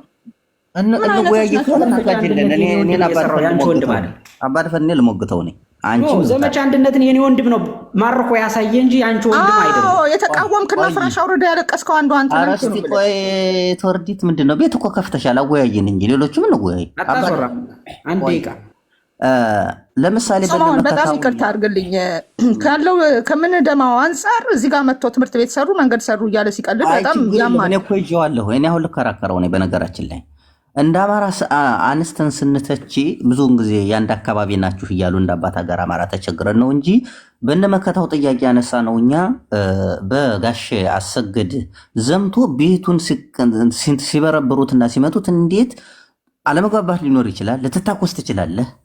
ነገር ግን ቤት ላይ ገብተህ ፍራሽ መቅደድ የሆነ ነገር ማድረግ ግን የአማራ ስነ ምግባር ነው ወይ? አንደኛው ጥያቄ ጠይቀናል። ሁለተኛው ጥያቄያችን ወታደራዊ ዲስፕሊን ነው ወይ? ይሄ ጠላት ከማረከው ወይም የጠላት የሆነ ንብረት ከያዝክ የሚጠቅም ከሆነ ይጠቅማል፣ ማይጠቅም ከሆነ ደግሞ ነገሮችን አስተካክለ ትተህ መሄድ እንጂ ይህ ትግል ሁሉ ማበላሸት ነው የሚል የዲስፕሊን ጥያቄ ሁሉ ጠይቀናል። አንደኛው ይሄ ነው። ሁለተኛው ቆይተው ደግሞ አሁን አበበ ጺሞ ሲናገር ስናይፈር ተኳሾቻችን ኦሮሞ ናቸው። የአፄ ምኒልክ ስህተት እንዳይደገም እፈራለሁ። እኔ በድፍረት ነው የምናገረው። በነገራችን ላይ አፄ ምኒልክ ሁሉን አቀፍ ሰዋዊ አቀፍ ይዘው አባቶቻችን ኦሮሞን ወደ መሃል አምጥተው ዛሬ ዋጋ የተከፈልነ በዛ ነው። አሁን ይሄ በሚመስል አካሄድ አንቀበልም። እኛ ካሁን በኋላ ለኦሮሞ ቦታ ሰጥተው ኦሮሞ ሰው ይመስልን ሰውነትን ጸባይን አላብሶ አምጥተው መከራ ያሳዩን መልካም ስለሰሩ ክፉ ሰሩ ተብሎ የምንጠየቀው ያለ መልካም ባደረጉት አባቶቻችን ናቸው። አፄ ምኒልክ እንጠይቃለን። እኛ እንደ አማራ ነው የምንጠይቀው። የሚኬድበት ያለ መንገድ ልክ አይደለም። ሰው ልክ ካለ አይደለም በማስረጃ መጠየቅ ነው። ሰው ወደ አንድነት አልመጣም ብለው ያሰቡበት እንዳይመጡ ያደረጋቸው ነገር ምንድን ነው? ስለዚህ አፄ ምኒልክ መልካም ስራ በመስራታቸው ጥጥ ቆራጭ ከተባሉ እና አበበ ጺሞ ዛሬ ተኮሻቻችን ኦሮሞ ናቸው ብለው እየመጡ ነገ ደግሞ እንደገና ሌላ ዋጋ ሊያስከፍሉን ነው። ሂደቱ ልክ አይደለም። የሚኬድበት ያለ መንገድ ከዚህ ተንተርሰን መጠየቅ ያለብን ልክ ያልሆነው ነገር እንጠይቃለን። አንተን ጥያቄ ጠይቃለሁ። መልካም ኦሮሞና ትግሬ ጠላቶቻችን ከሆኑ እነ መከታው ለምን ኦሮሞና ሌሎች መሰል በውስጣቸው አስተካክል። ይሄን ራሱ ትክክል አይደለም እኮ። እስኪ ተረጋጋ። ምን ኦሮሞና ትግሬ ጠላት አይደለም እንኩቶ መጀመሪያ እኔ ጠላቴ ነው ለአንተ ጠላት አይደለም። ሰው መሆን ኦሮሞና ትግሬ ጠላቴ ነው የሚል ቃል አውጥቷል። ኢቭን የቃላት ጥምዘዛ ራሱ የሚገርም ነው። ይኸውልህ ጦርነት ነው። በጦርነት ላይ በተለይ ሸዋ ላይ ማታውቁ ከሆነ ቆይ አባዲ ፈለናት እኛ እንድትስተካከል ነው የምንፈልገው። ሸዋ ላይ ያለው ችግር ጠላትሽ ካልሆነ ኦሮሞ በነመከታው ውስጥ መኖሩ ለምን አልፈለገም እኮ ነው የምልህ። እኔ እኮ ቅድም እኮ ነገርኳችሁ እኮ ፋኖ ከስንት ኃይል ጋር እንደሚዋጋ። የኦሮሞ ወረራ በአንድ አይን ነው የሚያስተኛው። ሸዋ ላይ ድንገር የኔ የገጠር ቤተሰቦች ምናምን የምትላቸው በሙሉ በአንድ አይናቸው ታጥቀው ራሳቸውን ዲፌንድ እያደረጉ ሸኔ ወረራ እያካሄደ ነው። እነ ማጀቴን መውሰድ ይፈልጋል። ብዙ ቦታዎችን ይሄ አሁን ቅድም ማፑን ያስቀመጥኩት አለ። ተመልከቱን ምን አይነት እሳት ውስጥ እንዳለን። እዚህ እሳት ውስጥ ቁጭ ብለን እነዚህ ጋር ሀገው አንድ ተሰልፎልኝ ሀገው ሸንጎ ልንገር የብልጽግና የአማራ ማሸማቀቂያ ቃል ሀገው ሸንጎ ስትል አንተ ውድቀትን ፒፒ መሆንህን ነው የምታሳየው። አገው ሸንጎ የሚሉ ሰዎች የብልጽግና እንትኖች ናቸው። ወይማ ትወርዴት እድሉ ለኛ በሰጭን አንቺ አገው ሸንጎ አገው እኮ ከኛ በስንት እጥፍ እኮ ያነሰ ህዝብ ነው። ግን ደግሞ ችግር እየፈጠረ አይደለም። ችግር የፈጠረው አገው ሸንጎ እየተመታ ነው። አሌክስ ማለ መላኩ ማለ ምርኮኛው ማለ በሙሉ አገው ሸንጎ እያልክ ልታሸማቅቅ ፒፒ መሆንህን እኮ የሚያሳየው አንዱ ነው። አገው ሸንጎ የሚሉት ፒፒዎች ናቸው። ባይ አማራን ማሸማቀቅ ስለማቀው ፒፒ አይደለም። እውነት ለመናገር ተዋወቃለን። ሐሳብ ቀይሯል። ሐሳቡ ደጋፊዎች ናቸው። በእናትህ አገው ሸንጎ አሁን እሺ፣ አንተ አሁን በቁጥር ታምናለህ። ሰሞን አይ ቲንክ ሞሮሌስ እኔ አንተን በሪዝኒንግ አልከስህም። ጎጃም ላይ ስንት ፐርሰንት ነው አገው? 2.8% እኮ ነው። ከዛ ውስጥ ደግሞ አገው ሸንጎ ስንት ነው ብለህ ተመልከት። 0.0 ምናምን ነው እኮ አገው ሸንጎ እና እንዴት ነው 97.8% የሆነውን አማራ ጎጃም ላይ አገው ሸንጎ የምትሉት? ይሄ ራሱ ጭንቅላት እንደሌላችሁ እኮ ነው የሚያሳየው። አጀንዳው ተይውና አገው ሸንጎ የሚባለው ይሄ ነገሩን ነው የምልህ። የነዚህ በቃ አማራ እንዳይግባባ ምን ተሰርቷል መሰለች? በጎጃም በኩል ያለው አገው ሸንጎ ተብሏል። በጎንደር ያለው ደግሞ እስኳድ የሚባል ስያሜ ተሰጥቷል። እንዳንግባባ በመካከላችን ሰርገው የገቡ ፒፒም በይው ብልጽግና ንዑስ ማንነት ያላቸው የተወሰኑ፣ በነገራችን ላይ እነዚህ ንዑስ ማንነት ያላቸው እንደቀላል እንዳታያቸው ህልውናችን ይከትማል ስለሚል እንደ መንጋ በአንዴ ነው የሚሰባሰቡ። አማራ ብዙ ስለሆነ ታላቅ ህዝብም ስለሆነ ሰፊ ህዝብ ስለሆነ በአንድ ጊዜ ተሰባስቦ ችግሮች ይከሰታሉ ብሎ ወደ አንድነት የመምጣት እድሉ በጣም ጠባብ ነው። ያስቸገረን ያ ነው። እነዚህ ትንሽ የሆኑ ማህበረሰቦች ወይም ብሔረሰቦች ግን ሾልከው ገብተው ያበጣብጡናል፣ አንድ እንዳንሆን ያደርጉናል፣ አደረጃጀት ያፈርሳሉ፣ በአማራ ስም ሆነው ከሌላ ጋር ያጋጩናል። ይህን ስራ ለሁላችን ጠፍቶን አይደለም። ትግሬ እኮ ከኢትዮጵያ ህዝብ አንጻር በፐርሰንት ስታስቀምጭ 1% አይሆኑም አይደል? እነዛን ግን ገብተው ኢትዮጵያ እንዴት እንደመስዋዕት የቁጥር ጉዳይ አይደለም፣ የዓላማና የአደረጃጀት ጉዳይ ነው። ስለዚህ አንተም ራሱ ዝም ብለህ ከማውራት ውጭ ሌላ የለም። ሰው መሆን ዝም ብለህ አባድፈን ተማር። ዝም ብለህ እንደውም ምን ባንድ ለዲ ተገልብጠህ እኮ እንዲህ መሆን እኮ ነው የሚገርመው። አይደለም በአማራ ፋኖ ውስጥ ትክክል ነው፣ ግን አማራ ራሱ እንዴት ራሱን ያሳንሳል? ባይዘው አባድፈን ለሰው መሆን የምለው ነገር ስላለ ነው ወንድም አለም። ሰው መሆን ቆይ ይኸውልህ አሁን ራሱን በራሱ የሚያሳንስ አሁን ያን የሚያክል የጎንደር ፋኖ ነው የአማራ ፋኖ አንድነት በጎንደር የዘሜ ታዛዥና ጎንባሽ ነው። የአማራ ፋኖ አንድነት በጎንደር እነዛን የመሳሰሉ ጀግኖች እነ ጀነራል ሰፈር መለስ ያሉበት እነ ጀነራል መሳፍን ተስፉ ባለበት የአርበኛ ዘመነ ካሴ የወንድማችን እኔ እንዳይኔ ብሌን የማየው አርበኛ ነው። ሁሉንም እንዳይኔ ብሌን ነው የማያቸው። በሻለቃ ምናምን እነዚህ ብዬ አይደለም ኢቭን ገንዘብ እንኳን ስሰጥ ለሁሉም ፋኖች ብዬ ነው የምሰጠው። ከሌ ብዬ ሳይሆን እያንዳንዱ ነፍስ እኩል ነው የማየው። እና አርበኛ ሀብቴ ወልድ የሚመሩትን ያን ግዙፍ ሰራዊት እና አርበኛ ባይ ያሉበትን እና አርበኛ ሳሙኤል ባለድል እነዛ ለማየት እንኳን የሚከብዱ ጀግኖች ባሉበት እነሱ እኮ የአርበኛ ዘመነ ካሴ ተላላኪ ናቸው። ዘመነን ሊመርጡ ነው። እቃ እንደሆኑ አድርጋችሁ ስታሳዩ ራሳችሁን ነው የምትሰድቡት ነው የምልህ።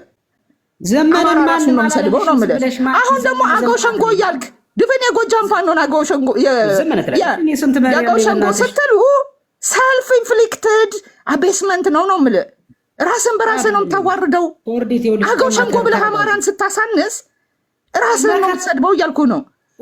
ስለዚህ ታገዱ። ብልጽግናው ያካሄድ ነው የምልህ። ተረጋጊ። መከታውን የምትከሽ አትመውቱት እንጂ የመወትኩት ስለማያስጨርስ ነው። እኔ አባድፈን ወደ ቀልብ ተመለስ። አንድ ሰዓት እኮ ሆነሽ ሳሚን ነግሬዋለሁ በውስጥ መከራከራችን። ሳሚን በጣም የማከብረው ልጅ ነው።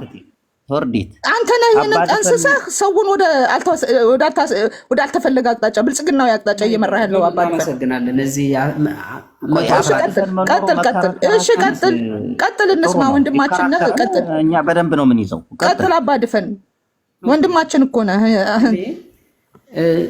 አንደኛ እኛን የጠላችሁብን ምንድን ነው ምክንያቱ? ይሄ ችግር ብልጽግናው ያካሄድ ይሄ ነው እንዴ? አሁን ምን ተናግሬ ነው? እናንተ ለምንድን ነው የምንጠላችሁ? ወንድሞቻችን እኮ ናችሁ። ትክክል አይደላችሁም ነው እንጂ የምንለው አንወዳችሁም አላልን። ቆይ ትወርዲት ልንገርሽ፣ አንቺ እዚህ ሆነሽ ከምታወሪው ይልቅ በአካል ስለምታወቅ እኔ ሚሊዮኑን አሰልፈዋለሁ፣ ሁኔታውንም እቀይረዋለሁ። ራሴን ማጉራራት አይደለም፣ ምክንያቱም ስለምታወቅ ማለት እኔ እያልኩት ያለው እስቲ አሁን የራሱ ንቀት ነው። ፋኖን አትናቁ። ይኸው አሰልፈው አለቃል። ማንን ነው የምታሰልፈው? ሻለቃ ያሰልፈውን ልታሰልፍ አትችልም እኮ ነው የምልህ። አንቺ ቆይ ተረጋጊ። ቆይ ተረጋጊ እንዴ! ሻለቃ ሀፍቴና እኔ እኮ እንጣላም። እኔ እኮ የሱ ደጋፊ መሪ እኮ ነው። መቼ እሱ ላይ አሁን ጥያቄ መጣብኝ ነው። እኔ ሻለቃም ላይ ጥያቄ ጠየቅኩ? አልጠየቅኩም እኮ እንዴ! አንደኛ እኛን ብልጽግና ያላችሁን አሁን በሌሎቹ አካባቢ ያልሽው በወንድሞቻችን ላይ የተፈጸመው ጎንደር ላይ መፈጸም የለበትም። እንደ አማራ ልንግባባ አንችልም። ሌላው ቤቱን ዘግቷል። ስለዚህ ከተደማመጥን ማነህ ብሎ ሰው ስለማይጠይቀኝ ማንነትን ስለሚያውቅ መጀመሪያ ጎንደር ላይ ያለውን ችግር ማስተካከል አለብን። አስግቶናል፣ ፈርተናል።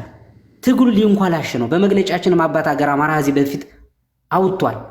የአማራ ህዝብ ሁሉ መሪ ነው ከማለት መሪውን መርጦ የአማራ ፋኖን አንድ አድርጎ ካልሄደ ትግሉ ይንኳላሻል በማለት በመግለጫ ወጥተናል። በዛ መሰረት ያረተው በላባተው እኔ እኮ የሆነ በእናንተ ቋንቋ ስንት ደቂቃ ሰጪና እኔ ከተሳሳቱ በንግግር ብዝግና ካለ ይታዘቡኝ። በደቂቃ አድርጊውና ከንግግሩ ተነስተን ፕሊስ በጣም ውድ ጊዜያችንን አታባክን።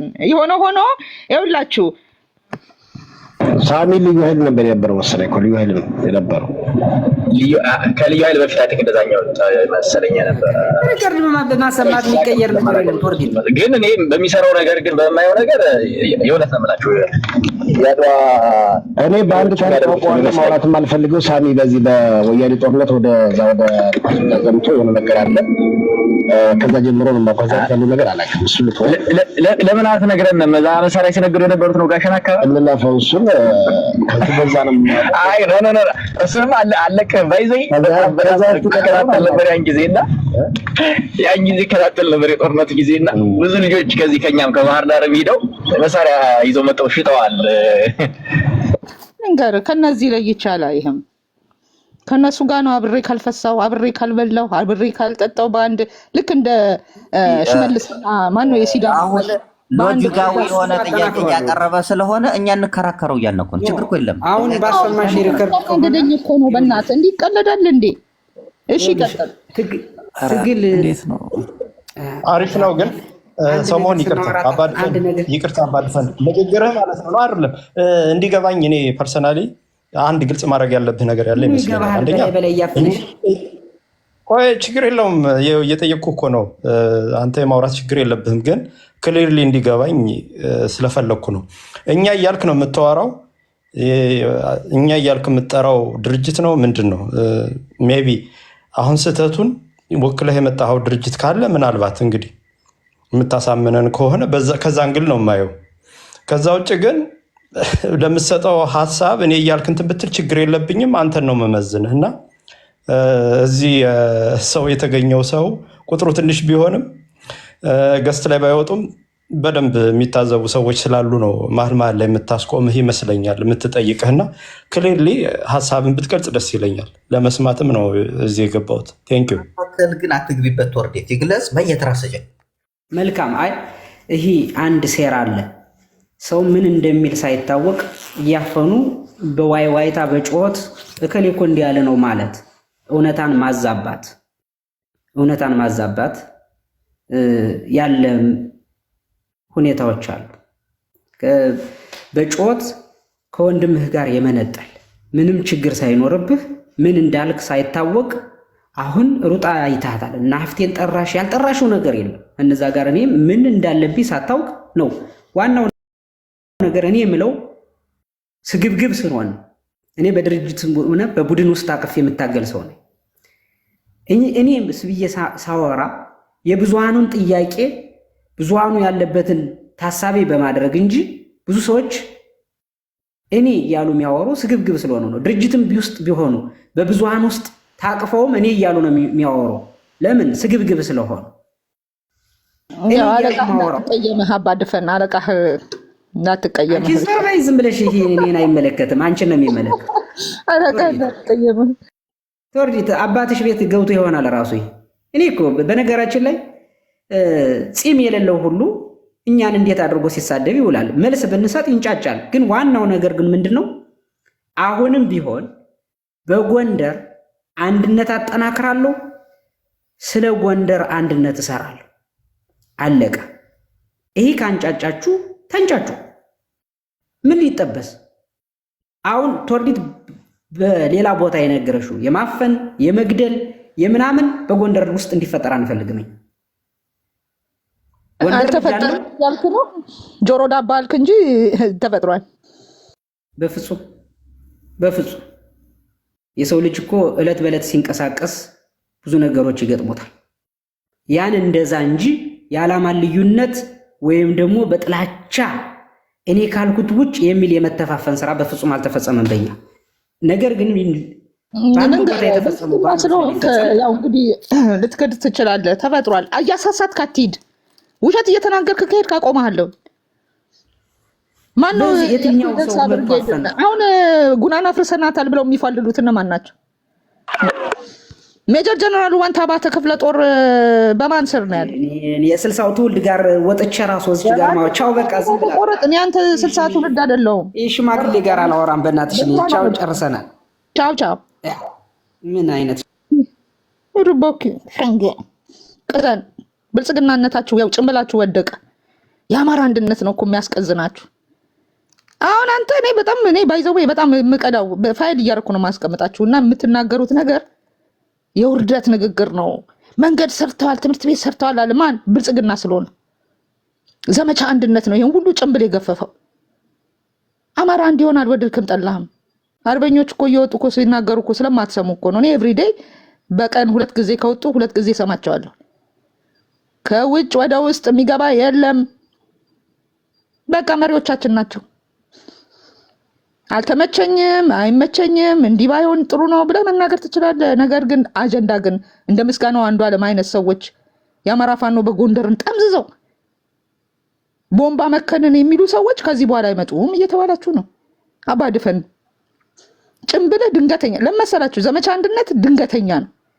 ዘመቻ አንድነት በሚስጥር የተያዘ ስልክ በሚጠለፍበት በእግርና በመኪና መሄድ የማይፈቀድበት እንከን የለሽ ኦፕሬሽን ነው። ስርዓቱን 50% ወገቡን ሰብሮታል።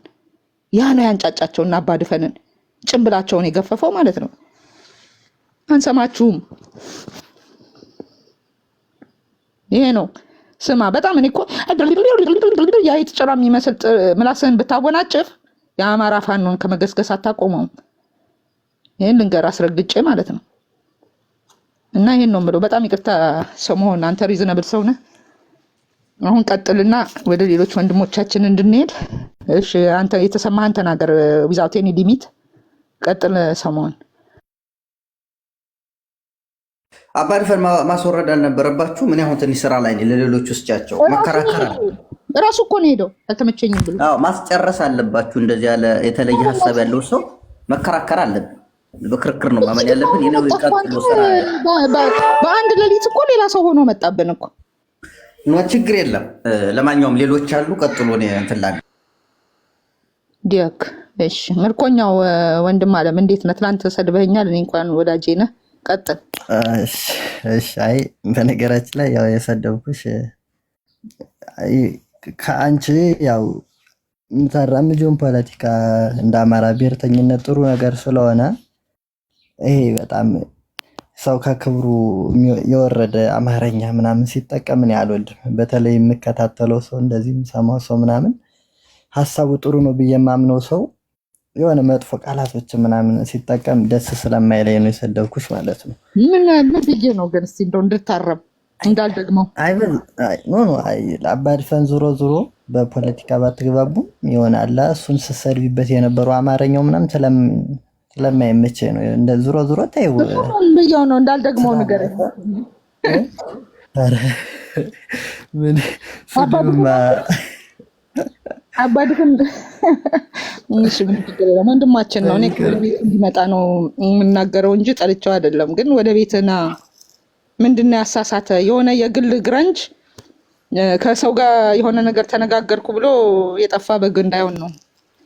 ፐርሰናል ነገሩን ወደ ትግሉ ስላመጣ አባድፈን ዞሮ ዞሮ እንየው። አሁን እንግዲህ የጎንደርን አንድነት ከማንኛውም ጋር ተነጋግሬ ያመጣለሁ ብሎ ሐሳብ አምጥቷል።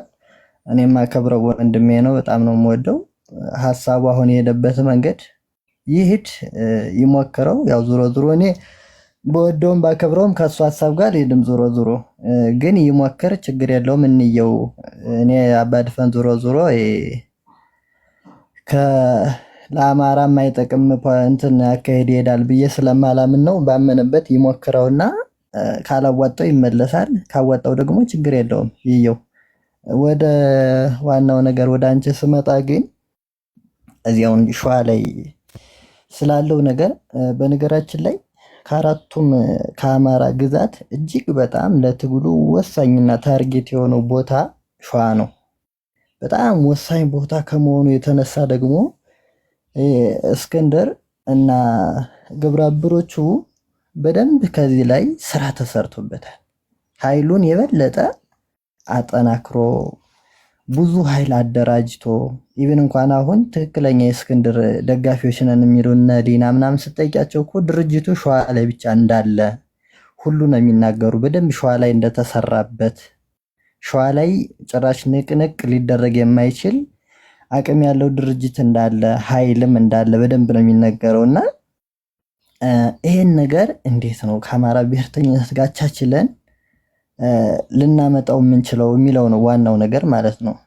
አሁን ለምሳሌ ሸዋ ላይ በጣም መከተው ብዙ ኃይል አለው። ኢቭን እንኳን ከአንዳንድ ክፍለ ጦሮችን ብርጌዶቹን በፖለቲካ በምን አሳምነሽ እንኳን ብትወስጃቸው በደንብ የሎጂስቲክ አቅማቸው በጣም የዳበረ እንደዚህ እንደ ብሔርተኛው ምናምን አይደለም። በጣም አቅም አላቸው ከሚገባው በላይ ዶላሩ ምኑ ነፍ ነውና ከዛ አንፃር ሌላ ወጣቶች ምኖችን ሰብስበው ሌላ ሰራዊት ሲያስመርቅ ታይዋለሽ። ያ ምንድነው በደንብ አቅም ስላለው ነው። ስለዚህ ከዚህ ኃይል ጋር እንዴት ነው የአማራን አንድነት አምጥተን ልንሄድ የምንችለው ብለን ካሰብን ምንድነው የሚሆነው? መቼም ሸዋ ላይ የሚሰራውን ፋውል ምናምን እናውቃለን። ኢቭን ኢንጂነር ደሳለኝ ዶክተር አብደላ ገብቶ የተናገረውን የሆነ ጊዜ ሙሉን ሰምቼዋለሁ ምናምን ኖ ምርኮኛ ምን አለ እንደዚህ ማድበስብሶ መሄድ በእነሱ ላይ የሆነባቸውን ነው ሲናገር የሰማሁትን ነው። ከመከታ ውጭ እኔ የሚያናድዱኝ እነ ኢንጂነር ደሳለኝ ለምንድን ነው በጋሽ አሰግድ አይበቃም ወይ? ቆማችሁ ለምንድን ነው የምትገሉት? ዋጋ የሚከፍሉት አማራ ህዝብን አናሳዝንም እያሉ ነው። እንግዲህ አስቡ በእነሱ ያሉትን ነግርሽ እኮ ነው ግልጽ እንዲሁም ማለት ነው መከራው እየሰራ ያለው ነገር ትክክል አይደለም ነው። በቃ ከወንድሞች አንድ ሞታቶች እንኳን የሰራዊትህን ድምፅ ማትሰማ ቢሆን ህዝቡን ማትሰማ ቢሆን ለምንድን ነው የምትተኩስባቸው? ለምንድን ነው ጦርነት የምትከፍተው? እንዴት አሁን እኮ በፊት ላይ ኢንጂነር ደሳለኝ ነጋሽ አሰግድን ነበር የሚያሳድደው። አሁን እኮ በራሱ ስር ያሉትን እኮ ክፍለ ጦሮች ነው እያፈራረሰ ያለው። ይሄ የተደርሰው ለነገርሽ እኮ ነው። ቀጥልሽ ቆይ አስጨርሽኝም አንዴ ይኸውልሽ። ስለዚህ ግን ይኸውልሽ እነ ዶክተር አብደላ ያን ያህል ፋውል እንኳን እንደተሰራባቸው ምናምን እያወቁ እዚጋኛ እንደምናወራው ደፍረው ወደ ሚዲያ እንደዚህ ብሎ አላወሩም። ያን ያላወሩበት ምክንያት ምንድነው? ዙሮ እነሱ እንደዚህ አድርገውኛልና እኔ ደግሞ ያደረጉብኝን ላድርግ ብለው እንደዚህ አይነት የነሱን አይነት መንገድ ቢከተሉ ለአማራ እንደማይጠቅም ሙሉ ለሙሉ ስላመኑ ነው። ለዛ ነው አሁን እዚህ ላይ መከታው ጥፋት አጥፍቷል እንደዚህ አድርጓል ብለን መከታውን አንዳንዶቹ ዘቅዝቀው የሚረግጡት ምን በማድረግ ለውጥ አይመጣም። ለውጡ ሊመጣ የሚችለው ምንድነው? አንደኛ ትልቁ ነገር ይሄ በጣም ትልቅ ኔትወርክ ነው። በተቻለው መጠን ከዚህ ዲያስፖራው ጋር መከታው ጋር እጁን ዘርግቶ የሚሰራውን ትልቁን ነገር ኔትወርኩን መበጠስ ነው ከተቻለ። ከዛ በኋላ ደግሞ ከስር ያሉ በሻለቃም በብርጌድም ደግሞ እነሱን እያሳመኑ ከወንድሞቻቸው ጋር እንዲነጋገሩ ለምንድን ነው ወንድም በወንድሙ ላይ ቢያንስ እንኳን ኢቭን የሐሳብ ልዩነት ምንም ከሆነ ኢቭን የትግልም እንደዚህ መስመራቸው እንኳን ቢለያየ ራሱ ቢያንስ የራሱን ወንድሙን ሳይነካ የራሱን ወንድም ላይ ዘመቻ ሳይከፍት ከጠላት ጋር ተዋግቶ ለምን የራሱን ጉዞ እንዲጓዝ መደረግ ነበረበት። ነገር ግን እየሆነ ያለው ምንድነው? ልክ ለምሳሌ አሁን ጎጃም ላይ ማስረሻ ዞሮ ብዙ ኃይልም ስለሌለው እንትን የሱን ኃይል ለምሳሌ ታውጧል አይደለ? እሱ ዞሮ ሸሽቶ ሌላ ወሎ ምናምን የገባ ልክ ያንን አይነት እንትን ደግሞ በተቃራኒ በብሽሽቅ ፖለቲካ በሌላ በኔጌቲቭ ትርክት ሸዋ ላይ ደግሞ መከታው ይሄን ስራን እየሰራ ያለ ሙሉ ያለውን ነገር ውጦ የራሱ የማረግ አካሄድ ነው እየሄደ ያለውና ይሄ ነገር ደግሞ እንደማያዋጣ ሁሉም ሊያውቀው ይገባል። ሶሉሽኑ ሊሆን የሚችለው ምንድነው? መከታው እዚህ ድረስ የሄደበት ምክንያት ምንድነው? መጀመሪያ ሲገባ እኔ ንጹህ ታጋይ ነው ብዬ ነው የማምነው ለአማራ ብሎ ነው የወጣው። ነገር ግን ሌላ የፖለቲካ ትርክት ተሰርቶ አሁን መስመሩን ስቷል። አንዳንዴ መስመሩ ሁሉ ግለሰብን የማንገስ ይመስላል ስታየው ማለት ነው። ሶሉሽኑ ሊሆን የሚችለው ምንድነው? እንደኔ እዚያው መከታውን በመርገጥ ስሙን በማጥፋት ምን የሚመጣ ለውጥ ይኖራል ብዬ አላምንም። በተቻለው መጠን ይሄን ኔትወርክ የመበጠስ ስራ ከታች በተቻለው መጠን አሁንም ሰራዊቱን የማግባባት እርስ በርሳቸው ውስጥ ላይ ኢቭን ከመከታው ውስጥ ያሉት ተግባብተው እንትን እንዲሉ ካልሆነ ደግሞ ወደ ትክክለኛ ወደ ወንድሞቻቸው እንዲሄዱ ኢቭን እንኳን አይተሽ ከሆነ አሁን የሸዋ የአማራ ፋኖ በሸዋ የቴሌግራም ፔጅ ምናምን የሚለጥፉትን የሚለቁትን ካይሽ ውስጡ የሚሆነው ነገር ጠፍቷቸው ምናምን ሳይሆን ግን ሁለቱንም አቻችለው ለመሄድ ሲባል የሁለቱንም ጀግንነት ሁለቱም አውደ ውጊያ ምናምን ሲያደርጉ ያንን እየዘገቡ ምናምን ነው አሁንም ድረስ እያስኬዱ ያሉና ለምንድን ነው በዚህ አይነት መንገድ ያልተሄደበት ነው ሲያደርጉ? ቆይ አሁን እኮ ትልቅ ችግር የሆነባቸው ምን እንደሆነ ታውቃለህ? እንደ ቅድም እንደጠቀስኩት እምነቴ በማንም ስር ይሁን በማን ስር ያለ ፋኖ በሙሉ አንድ ነው። ቤቱን ዘግቶ ቤተሰቦቹን ጥሎ ሚስት ልጆቹን በትኖ የወጣው ለነጻነት ነው። ለመከታዊ ሊሞት የወጣ ፋኖ የለም። ለኢንጂነር ደሳለኝ ሊሞት የወጣ ፋኖ የለም። ሁሉም ፋኖ ከቤቱ የወጣው ልጆቹን በትኖ የሚሞተው ለነጻነት ነው። አየህ። ስለዚህ ለምሳሌ 7 ለ7 ከነጎድጓድ ክፍለ ጦር ጋር አብሮ ሲዋጋ እነ መከታው አይናቸው ይቀላል። በጣም ተቀራረቡብኝ ብሎ ለማለያየት ይሞክራል። ቀስተነ ብርጌድ ከነጎድጓድ ክፍለ ጦር አጠገብ ነች ያለችውና አንድ ቀን ወደ እነሱ ሊሄዱ ስለሚችሉ ላንሳቸውና ራምቦ ክፍለ ጦርን ላስቀምጠው ብለው ጦርነት ከፍተው መሪዎቹን ገለው ያው ሊገሉ ሞክረው አቁስለዋቸው ዛሬ ደግሞ 5 አመራሮች ነው ይሄ 7 ለ7 ነው ብቻ ምክትሉን ጀሌዎች ልከው ኧረ ተው እስቲ አመራሮቻችሁን ላነጋግር ሲል መቱት። ሲመቱት ያው የአማራይቱ ልጅ ቆላቸው። በዛ ተበሳጭተናል ምናምን አሉ። ግርግር ፈጠሩ። በሳምንቱ ደግሞ ወንዙን ዘግተው መንገድ ዘግተው ራምቦ ክፍለ ጦርን ሪማ ላይ ይሰፍራል ያሉትን ጦር ቀስተነ የዛ ህዝብን ልጆች አይሆኑ አድርገው ወራዳ የአማራ ስነ ልቦና በሌለው መልኩ ገለው ችግር ፈጠሩ። አሁን ራምቦ ክፍለ ጦርን ማን ይቀበለው? ችግራቸው ምንድነው? እና ኢንጂነር ደሳለኝ ቱ ቢ ኦነስት አይ ዶንት ኖ እንዴ በጋሻ ሰግድ አይበቃም ወይ? ይኩኖ አምላክን ያደረጉትን ተረስቶ ነው ወይ? ለአማራ የገዛው ጥይት የለም ብሎ ሲንከራተት የተያዘው አባታችን አይበቃም ወይ? እዛ ገብተው አንድ ጊዜ ወንድም አለ የጠላት ጦር የመቱ ይመስል ስንት ወር ሙሉ ሲያስተዳድር የነበረውን ይኩኖ አምላክ ክፍለ ጦርን መተው እነሱ ደግሞ ወንድሞቻችን ላይ አንተኩስም ብለው በጣም ቀፋፊ ነገር ተደርጓል። ባይዘወይ መቼም የኛ ነገር ሆነና አትከፋፍሉ እየተባለ በደል ዝም ስለተባለ የገደሉት ፋኖ ሬሳ እንኳን እንዳይነሳ ሽማግሌዎች ሲሄዱ አገጣብረው ምን ይጠቅማል? አማራ ፖለቲካውን አንቺ መጣው እስቲ በእናትህ ተው፣ ጉድህ እየተነገረ ስለሆነ ነው እንዴ? ዝም በል። መከፋፈል ነው አማራ ስለሆንክ ዝም በል ነው ማለት እንዳላስወርድ አስወርድሃለሁ። ሸርሙጣ ነገር ነሽ ሌባ ማለት ነው አንተ። እስክንድር ሸርሙጣ አረፊ ከዚህ ቅማጥ ይነገራል ታሪክ። አንተ የበሰበስክ ማለት ነው ይነገራል ጉዳችሁ። ጉድን አዝሎ ነፃነት የለም። ይኩኖ አምላክ ክፍለ ጦርን ጦርነት ከፈተ ማጀቴ ላይ እንዴት ነው ጦርነት የሚካሄደው? አንድ የብሬል ጥይት ከተማዋን አታነድም እንዴ? ለዛ እኮ ነው ጋሻ ሰግድ ትቶላችሁ ሄደው ለህዝቡ አዝኖ ገባችሁ፣ ፈነጫችሁ፣ ጠጅና አረቄ እያስጫናችሁ ስትሳረሩ አልነበረም እንዴ? ሸዋ ጠቅላይ ግዛት ህዝብ የምትባል ግን ማለት ነው። ከዛ መከላከያ ሲመጣ እኔማ እንደው ጌ ነው የሚመስለኝ መከራው ማሞ እያሻሸ እንትናቸውን ጭንቅላታቸውን ሁላ እያሻሸ ጉንጫቸውን እያሻሸ እየተቀበለ ማለት ነው። ከዛም በኋላ ደግሞ ያሰፈረው መከላከያ ነዋሪ ላይ ነጎድጓድ ክፍለ ጦር ለምን ተመታ? ተመታ ስላችሁ አሸንፎ ነው የተመታው። አሸንፎ መከታው ነው ከጀርባ ያስመጣው።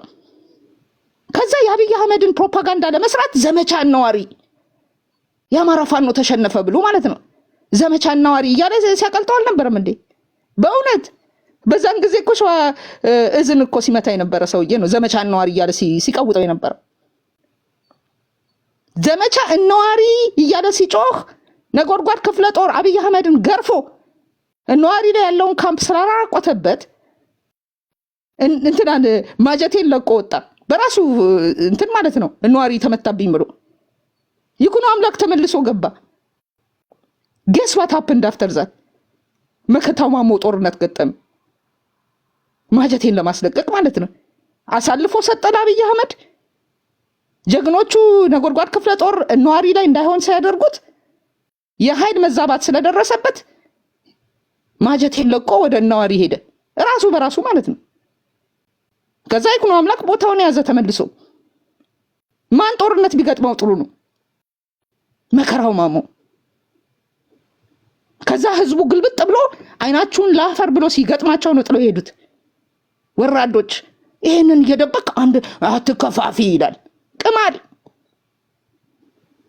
አሁን የማጀቴ ህዝብ ያደረገውን ሬማ በአጠቃላይ መንዝ ላይ ያለ በሙሉ እየገረፍ ካባር ነው ምለው ይሄ ደግሞ ማይቀር ነው ልጆቹን እየመታ ስለሆነ እየፋለልክ ማለት ነው ኦዲድ ባል ያገባች እህት አለችው መከታው ማሙ በዛ ነው እስክንድር ትራንዛክሽን የሚያደርገው ማናቅ መሰላችሁ እንዴ እችናትና እንወይ ያ ነው የሆነው ምርኮኛው አይ ሆፕ የጠላት ምርኮኛ እንደሆነ ተስፋ አደርጋለሁ የፍቅር ምርኮኛ ሰላም ታዩስን አይ ዞሮ እኔ ማለት የፈለኩት ምንድነው አሁንም ቢሆን በቃ አንድነቱን ወንድሞቻችን በስር ያሉ ልጆችን ንጹህ ልጆች አሉ ዞሮ ለአማራ ብለው የወጡ ዋላ ከወጡ ዋላ ግን ኢቭን እንኳን ወደ ትክክለኛ ወንድሞቻችን ወደ ታኛ አደረጃጀት እንገባለን ቢሉ እንኳን አንዴ ከገባሽ በኋላ ለመውጣት የሚቸገሩበት አይነት አጋጣሚ ሁሉ ሊፈጠር ይችላል ያ ነገር ሊኖር ስለሚችል አሁንም ፖለቲካው በደንብ የተሻለ ነገር ተሰርቶበት ዝቅ ብለው ከሻለቃም ከዛም በታች ሁሉ ተሰርቶበት ወንድሞቻችን ሁሉ እንዲነቁ ተደርጎ ቢቻል መግባባት እንኳን ካልቻለው ሁሉም ባመነበት በራሱ መንገድ እንዲጓዝ ካልሆነ ደግሞ ወደ ትክክለኛው ትግል ሌሎች ልጆች ምናምን እንዲቀላቀሉ የማድረግ ነገር በደንብ እንዲሰራበት ነው እንጂ እንደዚህ ዞሮ እኛ ሊመቱ መጥቷል እኛን እንደዚህ ሊያጠቁን ነውና እኛም እንደዚህ አይነት ነገር እናራምድ አይነት እርምጃ ቢወሰድ ለህዝቡም ለፋኖም ለአማራም በጣም አደጋ ነው የሚሆነው ችግር ነው የሚሆነው ከታንጻር የሚያሳብ ምርኮኛም እየሆንክብኝ ነው ተው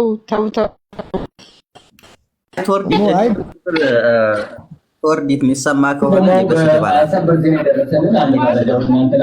ከቦታው አንድ ጊዜ የሚገርማችሁ ነገር ሁሉ ሰምተነዋል አንድ ጊዜ ሰሞን እንዴት እንደሚሰሩ ልንገራችሁ እነዚህ ያው ማለት ነው ወደ ውጭ ልወጣ ስለሆነ ሐሳብ ይሄዳል እሺ ሰሞንዬ አሁን እኔ ልላችሁ የፈለኩት ዲዩኖ ቀራቀር ከተማ በፋኖች እንደወደቀች ሳይሆን እንደገባች አይደለንም በውስጣችን ጠላት ሆነው እኮ የወንድሞቻችንን መስዋዕትነትና ጀግንነት እንኳን እንዳናወራ እኮ ነው የሆነው ጉድ እኮ ነው በእውነት ነው የምላችሁ እኔ ምን እንደምል ራሱ ግራ ይገባኛል ብቻ እችን እንስማና ሰሞን በዚች ላይ ኮሜንት ታደርጋለን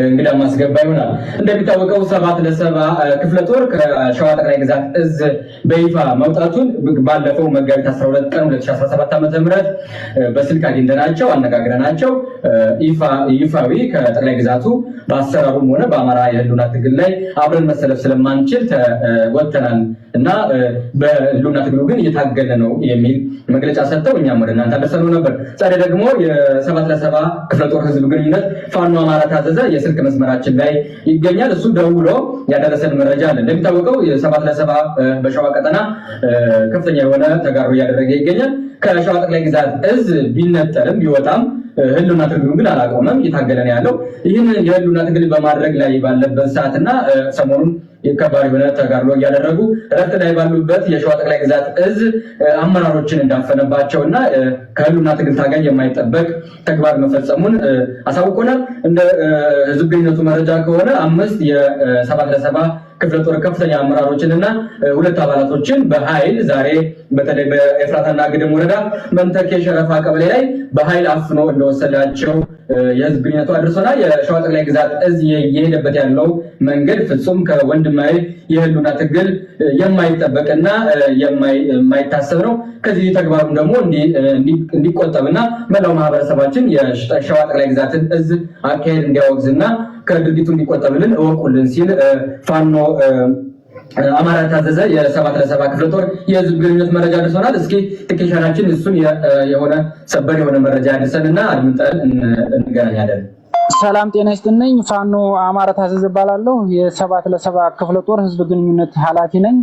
እንግዲህ እንደሚታወቀው በቀን 12/07/2017 ዓ.ም ከአማራ ፋኖ ህዝባዊ ድርጅት ሸዋ ጠቅላይ ግዛት እዝ ከአደረጃጀቱ በመግለጫ መውጣታችን ይታወቃል። ሆኖም ግን በዛሬው ዕለት ማለትም በቀን 17/07/2017 ዓ.ም የ7 ለ7 ክፍለ ጦር 5 አመራሮችንና 2 አባሎችን በስኳድ ኃይል ከኤፍራታ ግድም ወረዳ መንተኬ ሸረፋ ቀበሌ አፍኖ ወስዷል። እንግዲህ የሸዋ ጠቅላይ ግዛት እዝ ማለት ነው።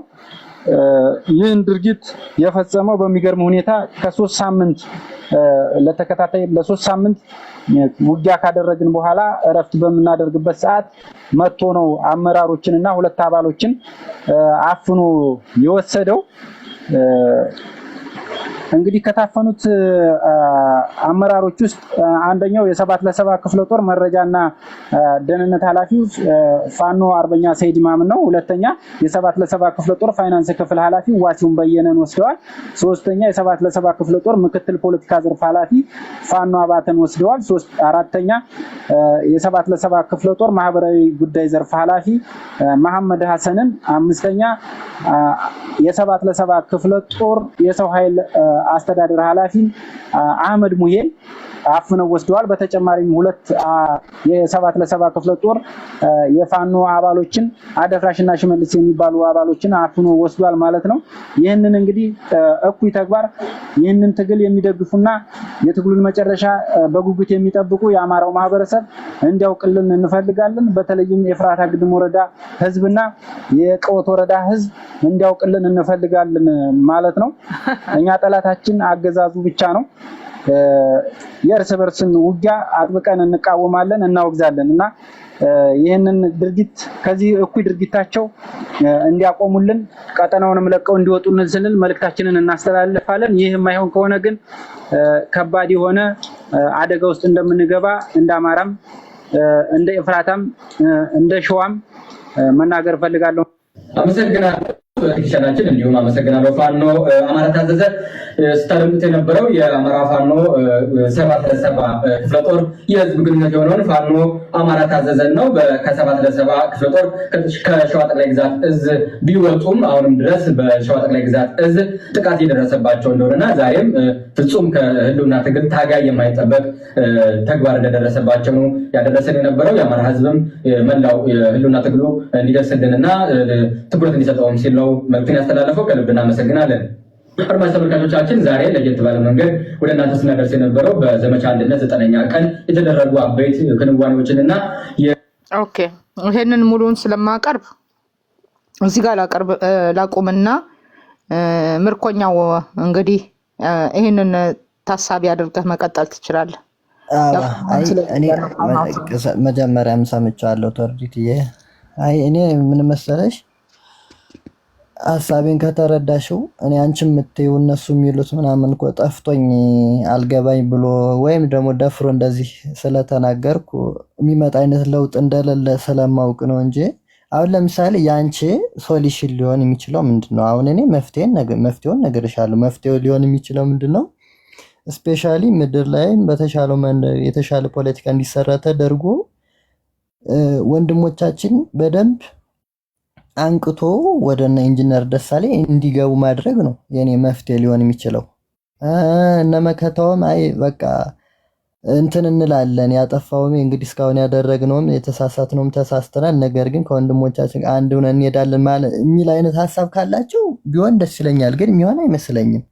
ያ የማይሆን ከሆነ ደግሞ ከታች ላይ በደንብ ስራ ተሰርቶ እንትን ማለት አለበት። ልክ አሁን እነሱ በሚሄዱበት መንገድ እኛም እንሄዳለን የሚል ሀሳብ ካለ ግን ለአማራም እንዳጠቃላይ አይጠቅምም።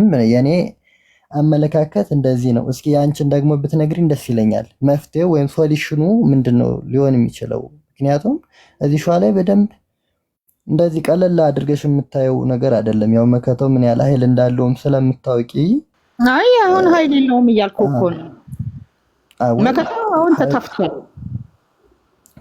ለብዙ ጊዜ እንደ በፊትም ባይሆን ዞሮ ዞሮ ኃይልም አለው። የራሱን ጦር እየበላ ስለሆነ ምንም ኃይል የለውም። ባይዘው 75% በአማራ ፋኖ በሸዋ ነው ያለው 75%። አሁን እንግዲህ የተናዱትን እንግዲህ አስብ። ሸዋ ጠቅላይ ግዛት እዝ ማለት ማን ነው? አንደኛ ራምቦ ክፍለ ጦር አለ፣ 7 ለ7 አለ። ይሄ አሁን ኮር ምናምን የሚሉት የብለኔ ነው። ኮር እያሉ እንትን የሚሉት ኮር በመፍጠር ህዝቡ የሚያውቃቸውን አመራሮች ህዝባቸው በሚያውቃቸው ቦታ ውሳኔ እንዳይሰጡ ለማድረግ ነው እንጂ የትኛው ኮር ነው? ኧረ በእናታችሁ 4ቱ ትላልቅ ነጎድጓድ፣ ከሰም፣ ይኩኖ፣ 4ኛው ማን ነው? አጼ ምናምን፣ እነዚህ በሙሉ አንድ ላይ ተጋጥመው የሚገርምህ ጎንደር ላይ ያለው ኤክስፔሪየንስ ነው። ባይዘው ወይ ጎንደር ላይ ያለውን ነገር የምታውቅ ከሆነ በጣም አስቂኝ ነው። ለምሳሌ አጼዎቹ ክፍለ ጦር ብሎ ቆማል አርበኛ ሰለሞን አለ ነው። አጼዎቹ ክፍለ ጦር እውነት አጼዎቹ ክፍለ ጦር ነው ወይ?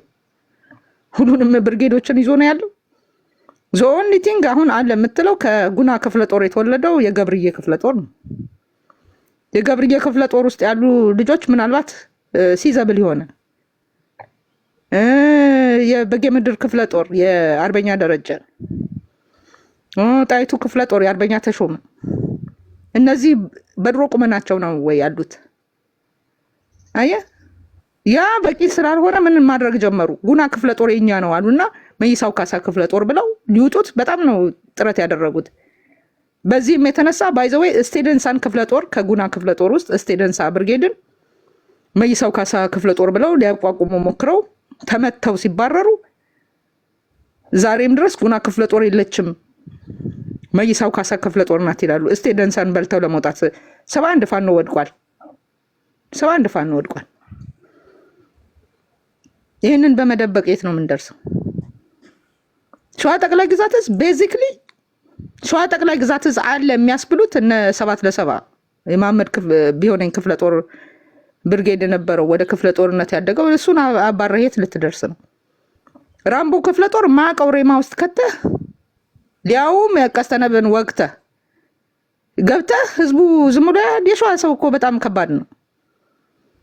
ሸዋ ባላመጠ በአመቱ ይውጣል የተባለው እኮ እያደባብህ ነው፣ እያደባልህ ነው። ይበላሃል።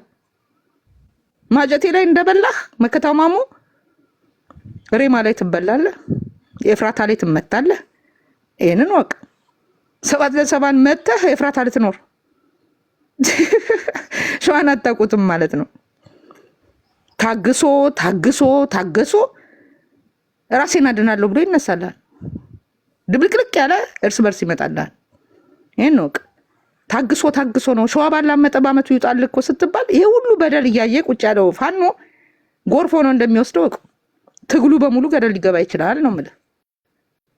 አማራ ላይ አልተኩስም የሚለው እኮ በአመቱ ስለሚውጥ ነው። እያላመጠ ነው።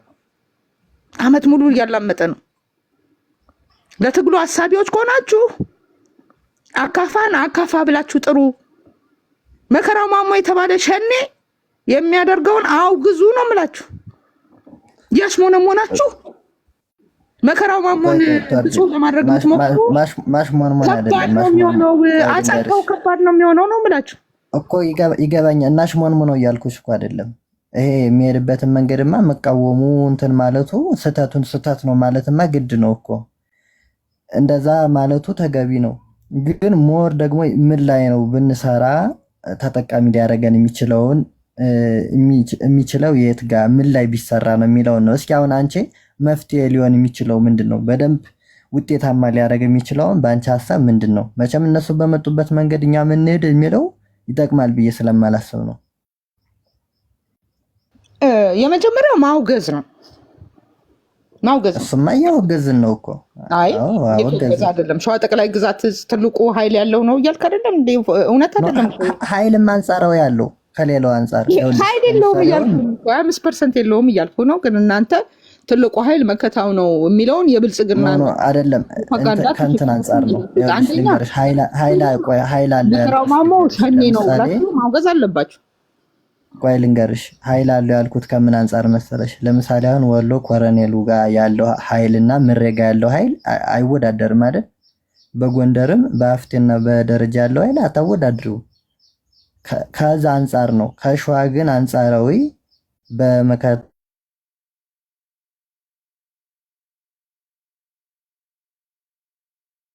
በኢንጂነር ርቀት አይኖረውም። አንጻራዊ ነው። ከሌሎች አንጻር ኃይል አለው ያልኩሽ እንጂ ይሄ ራሱ እውነት አይደለም። መንገድ ኢንጂነር ደሳለኝ የበለጠ ኃይል አዎ አባድፈን እኮ ያው ብልጽግናዊ ሀሳቡን ሲገልጽ መንገድ ሰሩ፣ ትምህርት ቤት ሰሩ ብሎ ነው እንጂ ስላላቸው ነው አከርካሪ ሰድበት ብሎ አይነግርም። መከታው ነው የሚባል በገንዘብ ነው የተያዘው። ልክ እንደ አርበኛ ደረጀ ለሚቴሊዮትስ አርበኛ ደረጀ እስክንድር ያማልዳል የሚለው እስክንድር አዋጊ ስለሆነ አይደለም። እኔ እንግዲህ ሸዋ ላይ የሆነውን ልንገራችሁ። 6 ወር ሲቀመጥ ያው ፈራ ተባ እያሉ በአንድ ብርጌድ ተከቦ ነው የሚሄደው። እስክንድር ግን ክላሽ እንኳን አይዝም። ታላቁ ክላሽ መፍታት መቅጠም እናስተምርህ ብለው ጠየቁት። እንደው መተኮስም ምንም ብትማር እኮ ጥሩ ነው ምናምን ብለው ሲነግሩት ይችማ ነው አትሞከርም አለ። ይችማ አትሞከርም፣ እኔ ከኔ ስብዕና ጋር አይሄድም ክላሽ አልማርም ብሎ ነው የነገራቸው። ለምን ብላችሁ እንትን ስትሉ 4 ኪሎ የሚገባው ሰላማዊው አካል ነው ብሎ እንደተናገረው እኔ ክላሽ ነክቼ እኮ አላውቅም፣ እስቲ ክላሽ ይዤ የታየሁበትን አሳዩኝ ብሎ ለመናገር ነው። እስክንድር ነጋ እውነት ከአርበኛ ደረጃ ይሻላል? እስክንድር ነጋ ከአርበኛ ሰለሞን አጣናው ይሻላል? በምን ምክንያት ነው መሪያችን የሚሉት? ምን ስለሰራ? መከታው ማሞ ያሳደገውን ጥይት መተኮስ ያስተማረውን ጋሽ አሰግድን ለእስክንድር የሚከዳበት ምክንያት ምንድን ነው? ራሳችሁን ጠይቁ። ምስጋናው አንዱ ዓለም ሞቴን ከአፋድ ጋር ያርገው የሚለው በምን ምክንያት ነው? በሱ አነጋገር እነ ሻለቃ ሀብቴ ከባዴን ከቲፒኤልኤፍ ጋር ስለተሰለፉ ነው ብሎ ነው የተናገረው። ያ ነው ምስጋናው አንዱ ዓለምን አናውቀው። ገንዘብ ካልተሰጠው በስተቀር ሞቴን ከአፋድ ጋር ያርገው ሊል ይችላል? እስክንድር ነጋ ለዚህ ትግል ምንድነው ለመሰላችሁ? ክሪቲካል ኩዌስችን አትጠይቁ፣ ቁልፍ ጥያቄዎችን አትጠይቁ እንጂ እስክንድር በዚህ ትግል ውስጥ ምንድነው ፋይዳው? ይሄንን ራሳችሁን እስቲ በመስተዋት እያያችሁ ጠይቁ። እንዳትዋሹ። አይናችሁ ሲርገበገብ ራሳችሁን በራሳችሁ ኮንሸሳችሁ ይመልከታችሁ እስቲ። እስክንድር ነጋ በዚህ ትጥቅ ትግል ውስጥ ምንድነው? እንዲህ አይነት በደል እንዲህ አይነት ነገር ነው። የአማራ ፋኖ በጎንደር ላይ ያ ሁሉ በደል ሲሰራ እኮ እኔ ነኝ የጮኩት። የጮኸ ከኔ እኩል የጮኸ እስቲ አንድ ሰው ይምጣ፣ አንድ ሰው እስቲ ይምጣ። ሜጀር ጀነራል ውባንተ ቤተሰቦቹን በሙሉ ጨርሶ ልጁን አሰልፎ ያ ትንሽ ልጅ ውባንተ ድምጽ ያለው ውባንተ ልብ ያለው አርበኛ ተመስገን በዛ ልክ ሲብጠለጠልና ድርጅቱን ሲነጠቅ ማን ጮኸ? ያ እነ መክብቤም ጮኸዋል። የስ አብሶሉትሊ። ከኔ በላይ ግን አልጮኸም። ከኔ በላይ ምን ላርግላችሁ ብሎ የጠየቀ የለም። ቃላቸውን ኤቭሪዴይ እዚህ ጋር እየመጣ ኮንፍሮንት ያደረገ የለም። ፋክቱ ያ ነው። ሜጀር ጀነራል ውባንተ አባተ ተወርዋሪ ክፍለ ጦር ያ ሁሉ መከራ ሲደርስበት ማን ጮህለት? እነ መክብቤ ጮኸዋል። የስ ፋኖ ዝክረ በጣም ዝቅ ብዬ ማከብርህ እውነተኛ የማራይቱ ልጅ እነ ገብርዬ አድርጓል። ያው ዳሞቴው እንግዲህ ስልጠና ወስዳ መታለች። ዳንኤል ክብረት ነው ያሰለጠናት። ዛሬ አካው ሻንኮ እያለ በዛ ድምፁ እየጮኸ ነው። አይ ዳሞቴው ዱካህን አይቻታለሁ። አገው ሸንጓ እያለ መጣ። እንዲህ አይነት ሰዎችን ያውቋቸዋል። ቂጣቸው ውስጥ የተጠቀለለ ዶላር ሲቀረቅሩላቸው ሞቴን ካንተ ጋር እያሉ ይጮሃሉ። እውነተኛ ተጋዎች አሉ። አይስዌር ነው የምልህ። እኔ አማራ ስለሆንኩ ነው። ጎጃም ላይ ጮሃለሁ። ይሄ ማን ነው ማስረሻ ሰጤ ኦፕሬሽን ሊፈጽም ድመት ሆኖ ወተት ከሚጥልለት ከፈንታው ሙሀቤ የኦፓል አርበኛው ከሱ ጋር ተነስቶ ጎጃም እንዲወጋ መጥተው ነበር። ይሄን ተናግሬያለሁ በተደረገ ማግስት። ከዛ የአማራ ፋኖ በጎጃም ከባድ የሆነ የደህንነት መዋቅር አለው።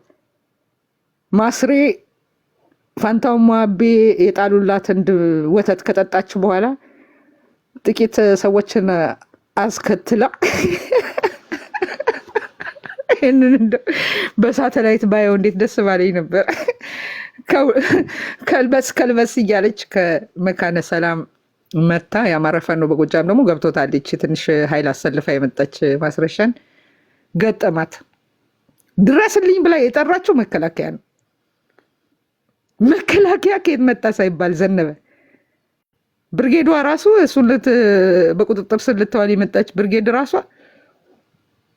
አንኮታኩታ መለሰችው መከላከያን። ማስሬም ተመልሳ ወተት የሚሰፍርላት ሙሀቤ ጋር ሄደች ነው የምላችሁ።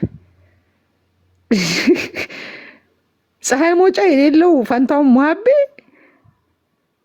የቲፒኤልኤፉ ፋኖ 5 ዓመት ሙሉ ቤቱ ያልገባው ዋርካው ምሬ ወዳጆ ቲፒኤልኤፍን አስከትሎ ፀሐይ መውጫ ላይ ፋንታው ሙሀቤን ከበበ።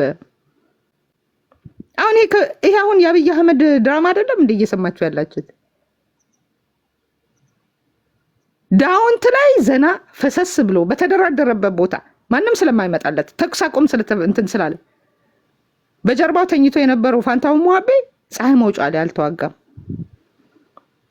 የመጣው ብቸኛው የመከላከያ ሰራዊት ፋንታው ሙሀቤ የከዱኝ 4ኛ ሻለቃ የቴዎድሮስ ክፍለ ጦር አካላት ፀሐይ መውጫ ላይ ስላሉ ሄዳችሁ ከባችሁ ምቱልኝ ብሎ መከላከያን ስለጠራ ነው። ዞንሊ ጦርነት በዛን ጊዜ የተካሄደው ፋንታው ሙሀቤን ከዳችሁ የተባሉት 4ኛ ሻለቃ ቴዎድሮስ ክፍለ ጦር ላይ ያሉ ምስኪን የአማራይቱ ልጆች ናቸው የተከበቡት። ፋንታው ሙሀቤማ ኦፓልን ነፃ ለማውጣት እየቆፈረ ነው። ነጌታ አስራደ ቤታቸውን እዛ ጋር አድርገዋል። ማከብረው የነበረ እንትና ከፍ ያለው የኦፓል ነፃ አውጪዎች። ይሄ ሁሉ ናሬሽን የትም አይገባም ነው የምላችሁ፣ ቆራጥ ልጆች ስላሉ። እሺ ምርኮኛውዬ ታንክ ዩ ሶ ማች ስለመጣ አመሰግናለሁ። ኢትስ ኦኬ በርታ፣ ግፋበት። በዚህ ልክ እውነት ብቻ እንዲያሸንፍ ማለት ነው። እና የኦፓል ነፃ አውጪዎች፣ የሰሊጥ ነፃ አውጪዎች ሞቴን ከሱ ጋር አድርገው የተባሉ በጣም በግብዳ የተጠቀለለ ዶላር የተቀረቀረባቸው የአማራ ነፃነት ግድ የላቸው፣ መከራው ማሞን ጨምሮ ማለት ነው። እና እንደዛ ነው። እስቲ ሜቲክ ቆይ በደንብ ሊው ስምህን ሜቲክ ኦኬ ጓሄድ ሜቲክ ካልሆነ እንግዲህ አከርካሪ ሰባሪውን ሪፖርት አመጣለሁ። ሜቲክ አለ የለም? ሜቲክ ነው። ሜቲክ ደግሞ በጣም መጥፎ ቦታ ስላለ እንትንን ራሱ ኦኬ ማይክ ለማለት ፈልገህ እሺ። 4 እጅ ስላለ እንግዲህ አንድነት ደጋፊ ነው። ጓሄድ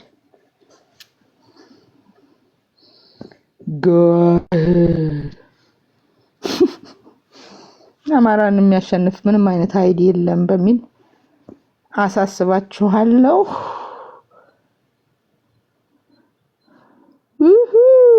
አሁን ደግሞ እንግዲህ ፍራሽ የሚያስወርዳችሁ ዜና